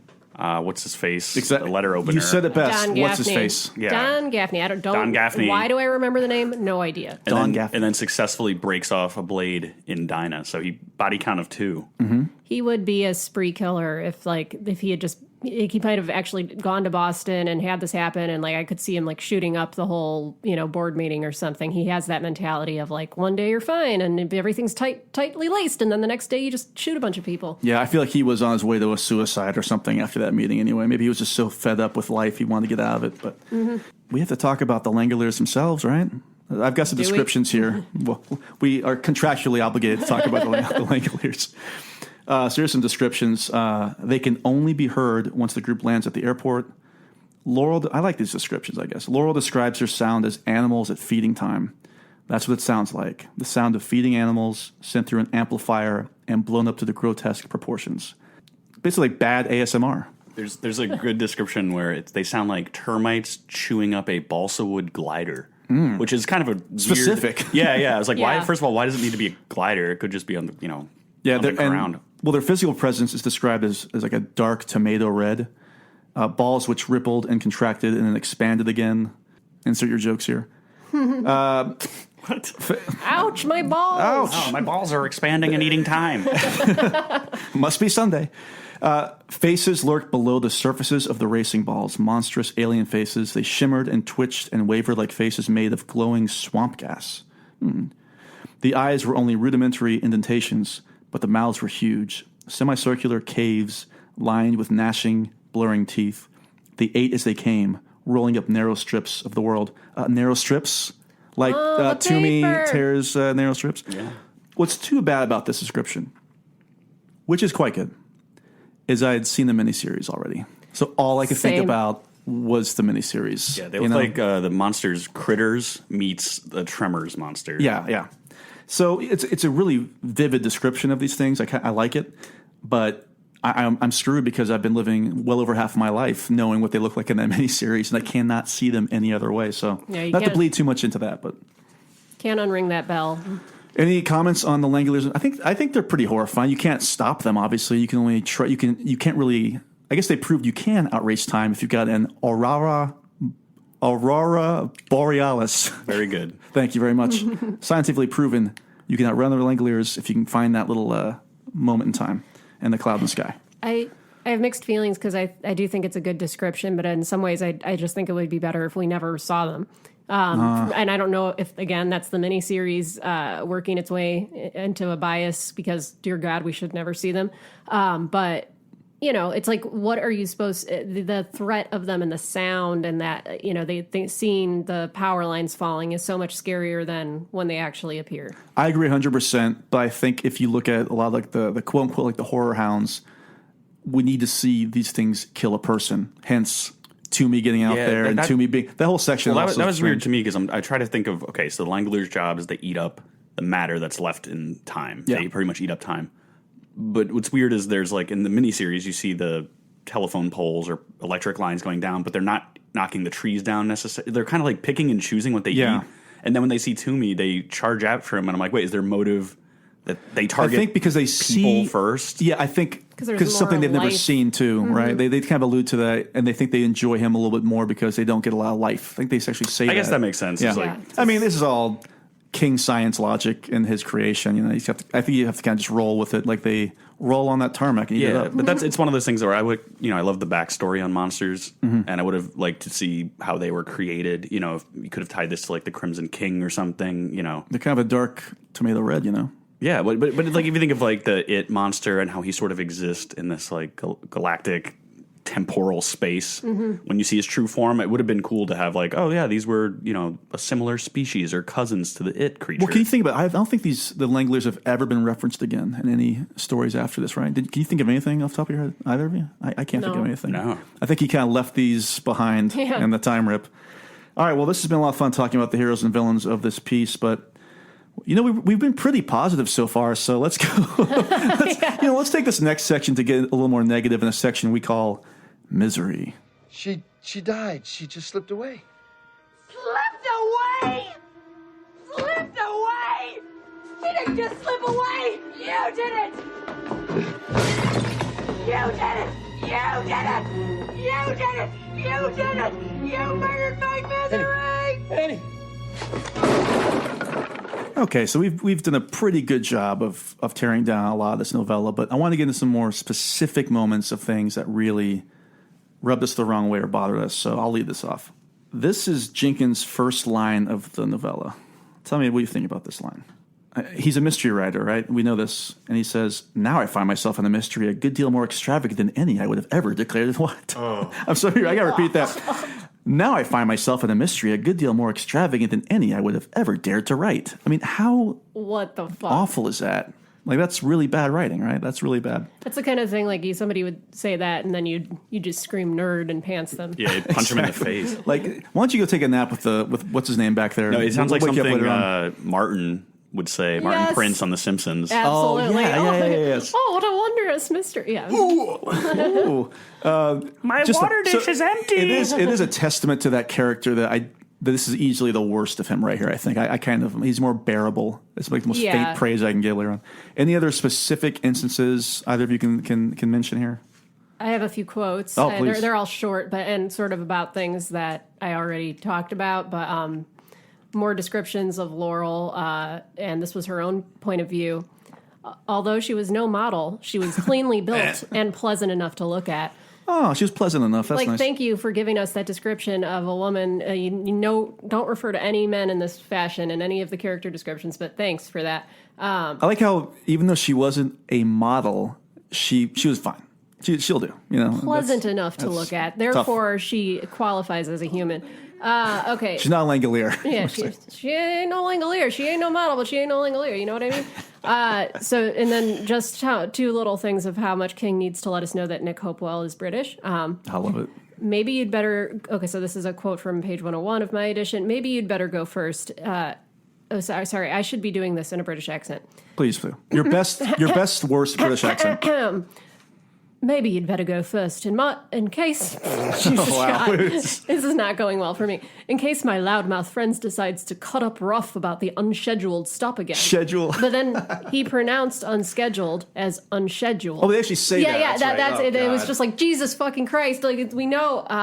And then here's another good one. You're a bloody-minded little bugger who has mistaken his airline boarding pass for credentials proclaiming him to be the Grand High Poobah of creation. Oh, so he's imperialist, too. Yeah, talking of India. I just couldn't. It was like, good God, we know he's British. All right, yeah. Dan, do you have anything? Especially, just to follow up on that, considering how short the timeline is and how they really are racing against the clock, they're very verbose.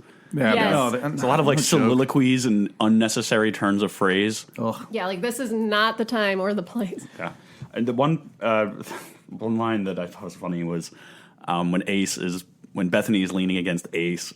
Ace thinks to himself, there was a great deal of girl pressed against him. Oh, yeah. I don't know about you, but I love when I'm with women, and they love me describing them as a great deal of girl. Yeah. There's a lot of you here. Yeah, what's going on? That's what I like. Well, there you go. Notes out there, everybody. Women love it. Women love to hear that. That's a lie. We should have an asterisk at the end. Yeah. These were jokes at the 1.5 hour mark of the podcast. I couldn't even let it hang as a joke. All right, I talked about this with the Nick and Laurel quote-unquote connection. So when Nick is trying to calm down Dinah after she's been stabbed by saying, young Dr. Hopewell is ever so gentle with the ladies, especially the ones who are young and pretty, Laurel felt a sudden and absolutely absurd desire to reach out and touch Nick's hair. All right, here we go. Then there's another page about how dumb she is for having feelings for him. When he shouts near the end, she feels, quote-unquote, her skin prickle. Gross. Yeah, again, this girl she's been babysitting has been stabbed by a maniac, and she's contemplating going out to dinner with Nick if they get back. It's just awful. Just twirling her hair on one blood-soaked finger. With the blood of a child, literally a blood of a child on you. I got a couple more things. I think it's kind of a meet cute, It's How did adorable. You guys? It's adorable. Oh, we met over a dying blind girl. In another dimension, in an unknown dimension, while escaping Langoliers or eating time. Girls love an accent. What can I say? There's a lot of girl there. Again, that was a reference to the great deal. Albert Ace Cosner's mind. I want to make that point perfectly clear. I got a couple more things. Oh, God. The passed out guy. Yeah. One of his moments here. I got a line. Uh-huh. Oh, so shitty. There's a bunch of these that end chapters, Okay. They take off again at the end of the book. Are we almost in Boston yet? I hope so, because I want to go back to bed. I've got one bastard of a headache.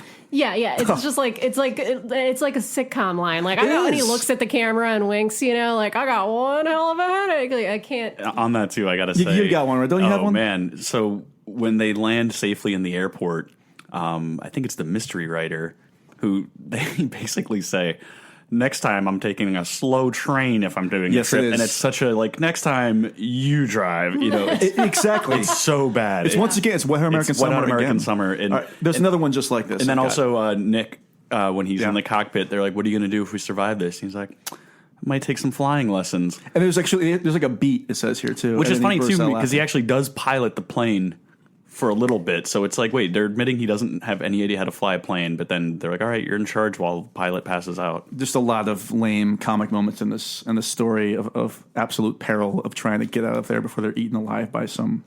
Like, I'm a person who likes to make a joke, but I can't imagine I would be so. I mean, I like to jovial. break, you gotta cut break the tension, you know. But it's cheesy. That's all I'm saying. It's cheesy. It's bad.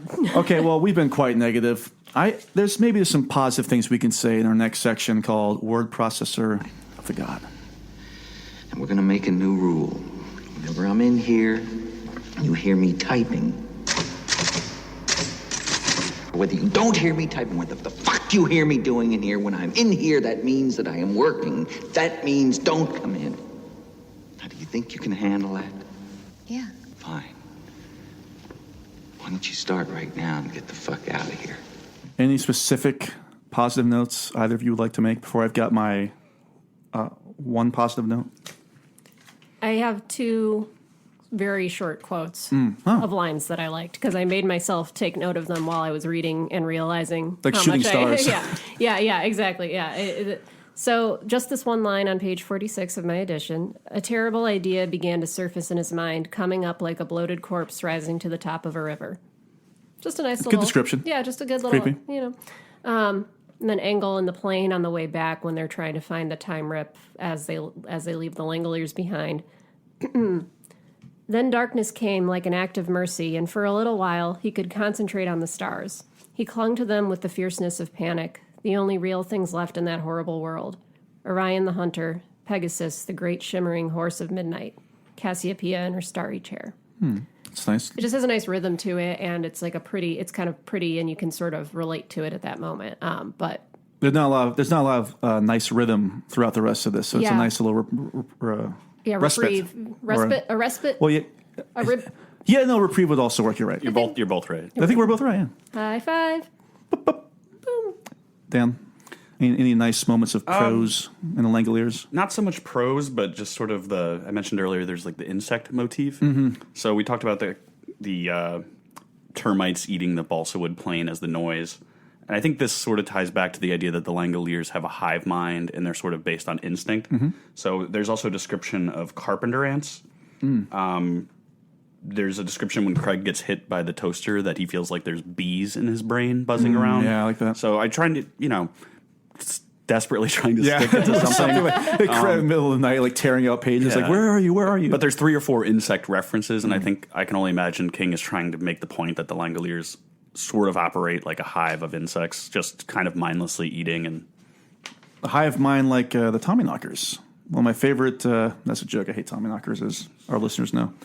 I've got one thing here. It's actually basically just a use of foreshadow that I think works really well, especially if you're not familiar with the miniseries and you're reading this for the first time. Brian has a conversation with Melanie Trevor, who probably has more agency than just about most of the characters throughout the rest of this book. Right. She's another flight attendant. And their conversation ends with this. He closes his eyes and promptly fell asleep. He never saw Melanie Trevor again. Good little bump there, I think. Yeah. Because you don't know what's going to happen, what the story's about. Like, how does he not see her again, King's definitely good at ending chapters and making it a page-turner because there's that little bit of foreshadowing that you're like, wait a minute, So that works well.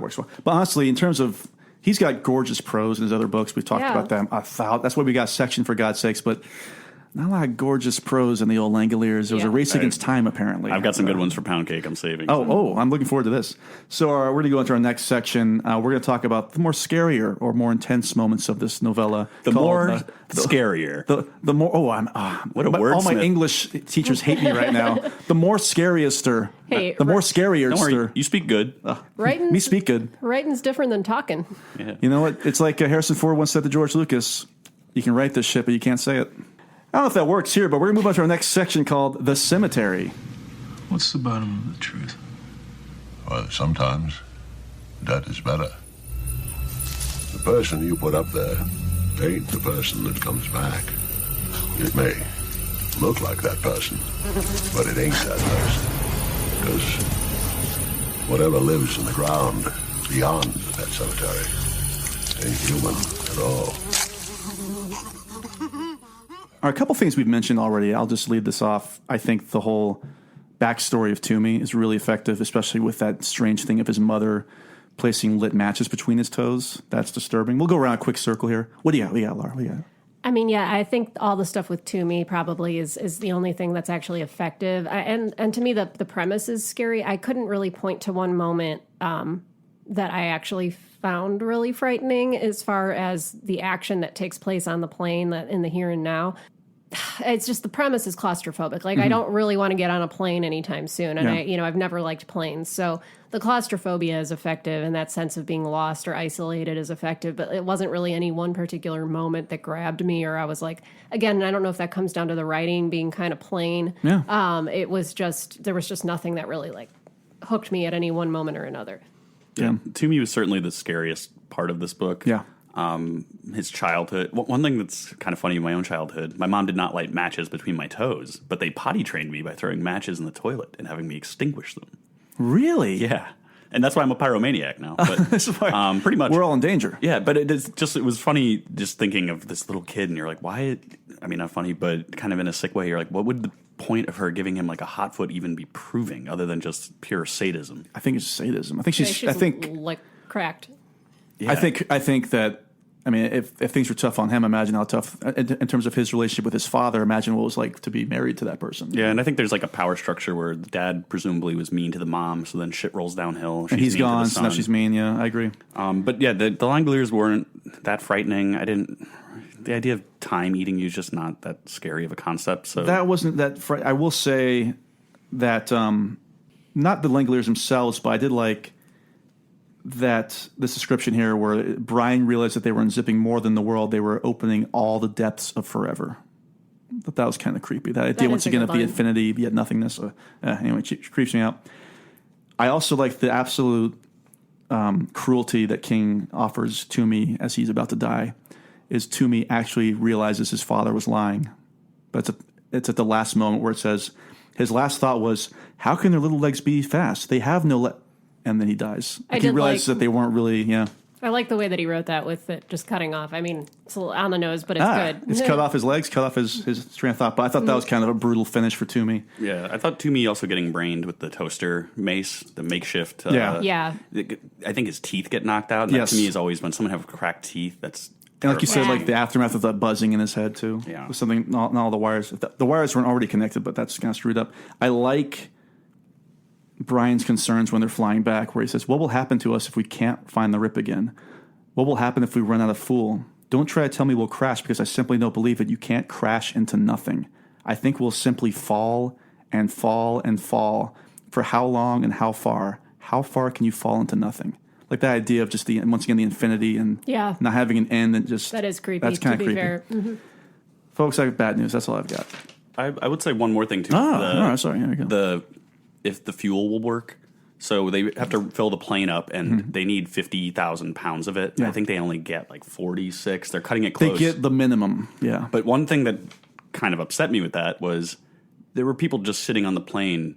They could have been taking the luggage and throwing it out to lighten the load. That's a good point. Everyone checks a bag. There's up to 50 pounds for carry-on. There's bags in the bottom of the plane. They could have emptied tonnage and gone, a lot further. And, I was like, oh, did the bags disappear? But no, because when they fly later, They the fall overhead out. bins open. So I was like, there were people just sitting there. I'm like, you could have start ripping seats out. We can go a lot further, but that's just getting the narrative along. I guess that doesn't belong. No. It scared me how badly it was written. Stupid they were. Yeah. If you're going to be in a survival situation, I'm your man. I'm your Nick. All right, well, Nick, let's move on to our next section here. One of our favorites. It's a section where we talk about kind of the poorly written sexual situations and or farts, which we get occasionally. A section we call Pound Cake. After all you've been taught, Everyone isn't bad, Mama. Everything isn't a sin. Come to your closet and pray. Ask to be forgiven. He's a nice boy, Mom. You like him. You really like him, Mama. Can I lead this off here? Albert is investigating items left behind on the plane. Here's the quote. He picked up a flesh-colored plastic cylinder and examined it for almost 30 seconds before deciding it was really a dildo and putting it down again in a hurry. Gotta have a dildo. Albert, I can imagine Albert, this character, kind of like, what is this supposed to do? Whoa. Comic relief. Oh man, can I do? Please. So this was Bethany when she gets saved by Albert. She looked at him with eyes which suggested. She looked at him with. Let me take that again. Check. She looked at him with eyes which suggested she believed Albert Krasner must shit diamonds from a platinum asshole. So I also had that. Yeah, there's a lot to We've unpack all been there. So she's starting to have a crush on this guy by fantasizing him shitting diamonds from a platinum asshole. Some people are kinky. I don't know. This is the way some people are. Yeah, don't kink shame. Yeah. Yeah. And it's also so clumsy. And she said platinum, for God's sake. She didn't say anything, It's platinum. But which suggested she believed. It's just a bad, poorly written sentence. Agreed. I have a completely unnecessary simile with Craig. I think this is right before he gets his teeth knocked out. So Craig looked nervously at the dead escalator. They would be hunting him soon, the Englishman undoubtedly leading the pack. And here he stood in the middle of the floor, exposed as a stripper who has just tossed panties and G-string into the audience.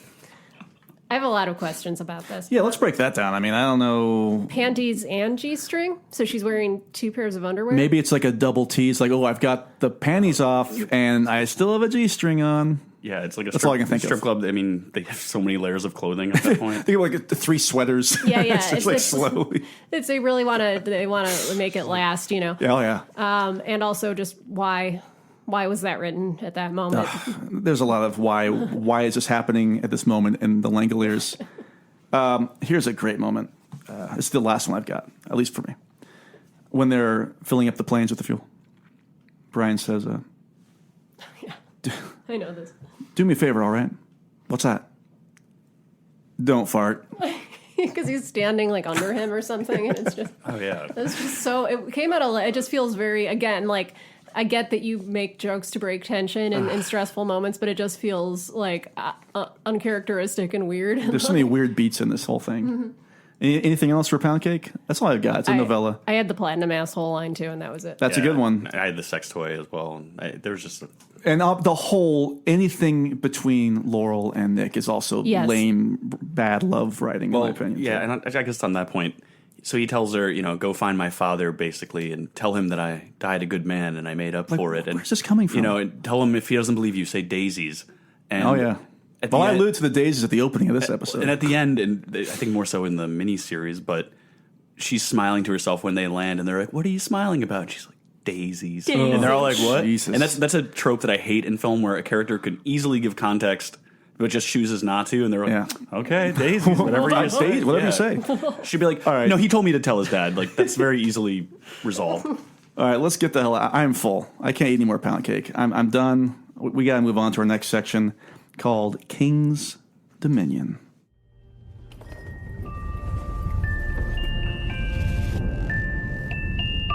There's another world out there. I know there is. Okay, so for this section, we're going to talk about, passages, dialogue, characters that either directly or indirectly relate to other Stephen King properties. I've got a few things here. Some of them are more, will just annoy the two of you because they're not really King's Dominion, but I found some quality in them. But do you have anything that stuck out Laura, I think you said nothing really stuck out to you upon the read, right? I mean, besides it being in Maine, Yeah. I mean, I have, and like, I guess, Dinah having the shine is also worthwhile. I have that too. I have more things for the miniseries specifically, I think. There's one line in the miniseries that I think was added. And we'll save that for the miniseries section too, so definitely. I'm going to say, Dan, take it away. It's a big tease for now. So I'll hold off on the Dark Tower ones, but first I'd like to start. At one point, they talk about going back in time, and they say you can't go back in time and put a stop to the JFK assassination. Yeah. Oh, no, that was the one I thought wasn't in the book. That's what I thought, too. I couldn't find it when I was looking for it again because I noticed it in the miniseries, and that's a reference to another King book. But Yeah, so it's funny that he kind of set the stage for, what was it? 11/22/63. Yeah, it's good. But they also, at one point, so I wondered, so he says you can't do that, and then years later, Stephen King's like, that's a good idea to follow up on. But in the book, they also mention you can't go back to the pyramids or to the dinosaurs. So I wonder if King has any other ideas that could maybe be time travel with pyramids or dinosaurs. 1122 BC. Dino DNA. Dino DNA. I gotta go back in time and kill a baby dinosaur. It's because it looked like Hitler. I don't know where I'm going with this.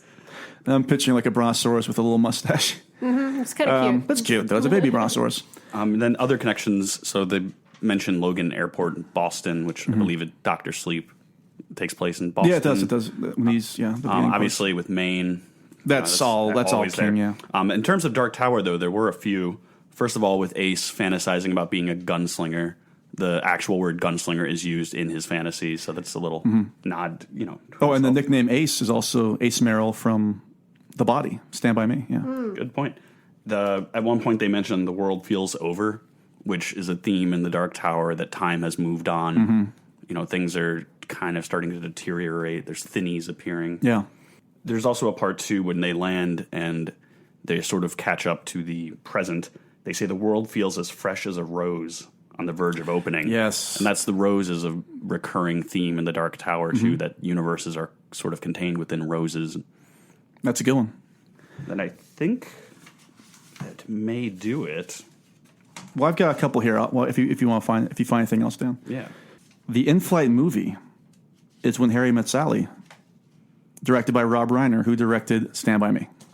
Fun, right? He also ended up doing Misery as well and some other stuff.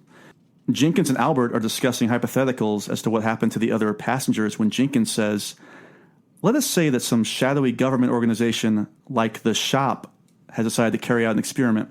The Shop is from Firestarter and also Tommyknocker. So like this shady government organization that kind of deals with the unknown, the paranormal and stuff. So, and that was a deliberate reference to King work. Here's a good one, though. When Toomey goes down the airplane slide, this is the passage. Brian was crazily reminded of that old Hertz ad on TV, the one where O.J. Simpson went flying through airports in a suit and a tie. What King did not know in 1990 was that both Toomey and O.J. would end up having much more in common because they would both go on to kill 2 human beings. Very good. Any comments on that? No, but I love that commercial. I've watched that on YouTube a bunch of times. He's running and he's kind of hurtling. And he's jumping sort of, off the... Yeah. It's seen as mainstreaming him. And also, he rented Hertz, or he was flown after murdering his wife and... In a plane. Boyfriend, yeah. Yeah, you're right. So it's all ties together here. It was all... Maybe King has to shine. Yeah, the whole OJ thing was actually branded content. The OJ Made in America documentary was actually originally called OJ Made in the Langoliers. But that's a whole other documentary. Here's a little something that's fun for all of you sports fans, and I know you are huge fans of sports, so listen.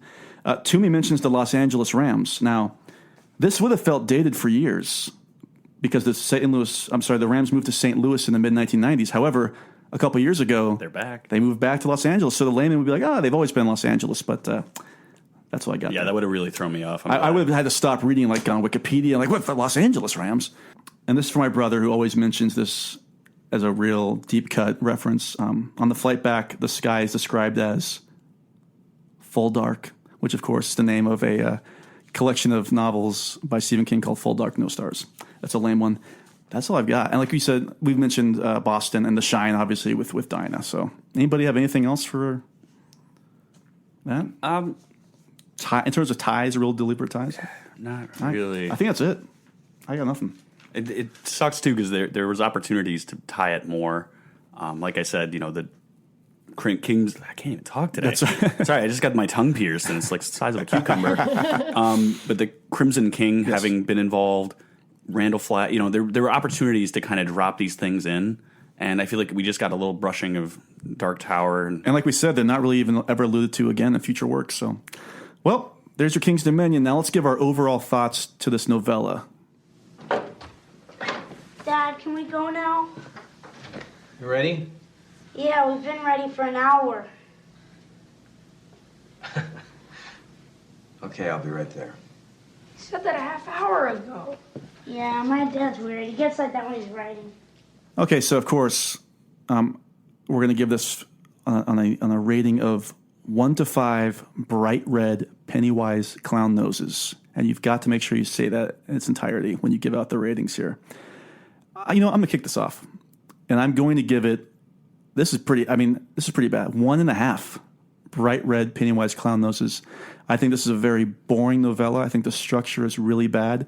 While the science is somewhat interesting, which we discussed earlier, it's definitely a good idea, Laura, which you had mentioned earlier too. I like the idea of Toomey as a character. I think he's a really interesting character, a good villain, Unfortunately, there are 10 other characters, if you want to include the sleeping guy, who run the gamut of uninteresting to pointless to, fucking Warwick. I mean, they're all totally forgettable characters, and King's strength has always been ensembles. And the fact that he couldn't really pull one memorable character here is a huge problem when they are literally the only people that we are following throughout the entire novella. I think this is easily the worst of the novellas that we've read so far and covered so far on this podcast. And I'll go one step further. Of all the novellas I've read in the future, so far for me, this is the worst one. Now, I have not read the next 3 in 4 Past Midnight, but for me right now, this is the worst Stephen King novella I've read. 1.5 bright red Pennywise clown noses. Laura, what do you got? I'm going to hard ditto that with 1.5 bright red Pennywise clown noses. There you go. All right. Pretty much everything you just said, and as I said before, I think this could have been a tight short story at around 30 pages because I do like the premise. The execution sucks ass. The end. 100% agree. Dan? I'm going to give this 1 bright red Pennywise clown noses. I agree. It would have been great if it was maybe 30 pages in and out. Toomey gets killed by the Langoliers, and there's still dozens of pages to go. And the film is sort of the same way, where you almost get to the halfway point, and you're like, okay, I've got some great timestamps coming up for that. Yeah, just get to it. It just feels underdeveloped. Certain characters are fleshed out way more than others. I don't really feel like I know much about Engel past the first chapter. Yeah. You hear about his wife dying in the fire, and that's about it. He just kind of is there to fly the plane. Everyone's there to kind of in a utilitarian sense. A lot of people are there to ask questions, right, too. Or answer theories. But that doesn't make for interesting writing. I think condensing this down, I think Dinah could have been a little more interesting. She's, central. Toomey is obviously central. You really only needed 3 or 4 characters. It could have been 40 pages. It would have worked better. It just feels under. I sometimes I do criticize King, where his artistic hubris gets in the way. Yeah, and I think this is one where an editor could have stepped in and just been like, "We got to chop this down." No doubt. Yes, like where were the editors? Like I can't believe they greenlit this as a film. Well, we'll talk about that in moments. All right, so that's us covering the Langoliers novella. But let's take a brief moment here to thank us, honestly, for reading this novella and then rewatching the 3-hour miniseries. So, Laura, Dan, me, thank you for doing what you do. I know this wasn't easy. I know we've covered longer books that were greater and shorter books that were greater, but sometimes you get stuck with the Langoliers and you can't escape them, and we could not. That's right. They could not. The Langoliers have caught up with this podcast and chewed off the end of it. Ultimately, we are saving our film portion of the Langoliers for later on this week. It'll be a little bonus episode, an hour, if you will. Justin, Laura, and Dan will be returning to cover that. This is Mackenzie and Justin. I was editing, and I don't appreciate being called an idiot, but I did appreciate the full dark, no stars reference. So if you like this podcast, please review us on whatever platform you're listening to. We will be returning shortly, but until then, long days and pleasant nights. I got some hot friends. God, I got some hot friends. I got some hot friends. God, I got some hot friends. But you know you want somebody to treat you good.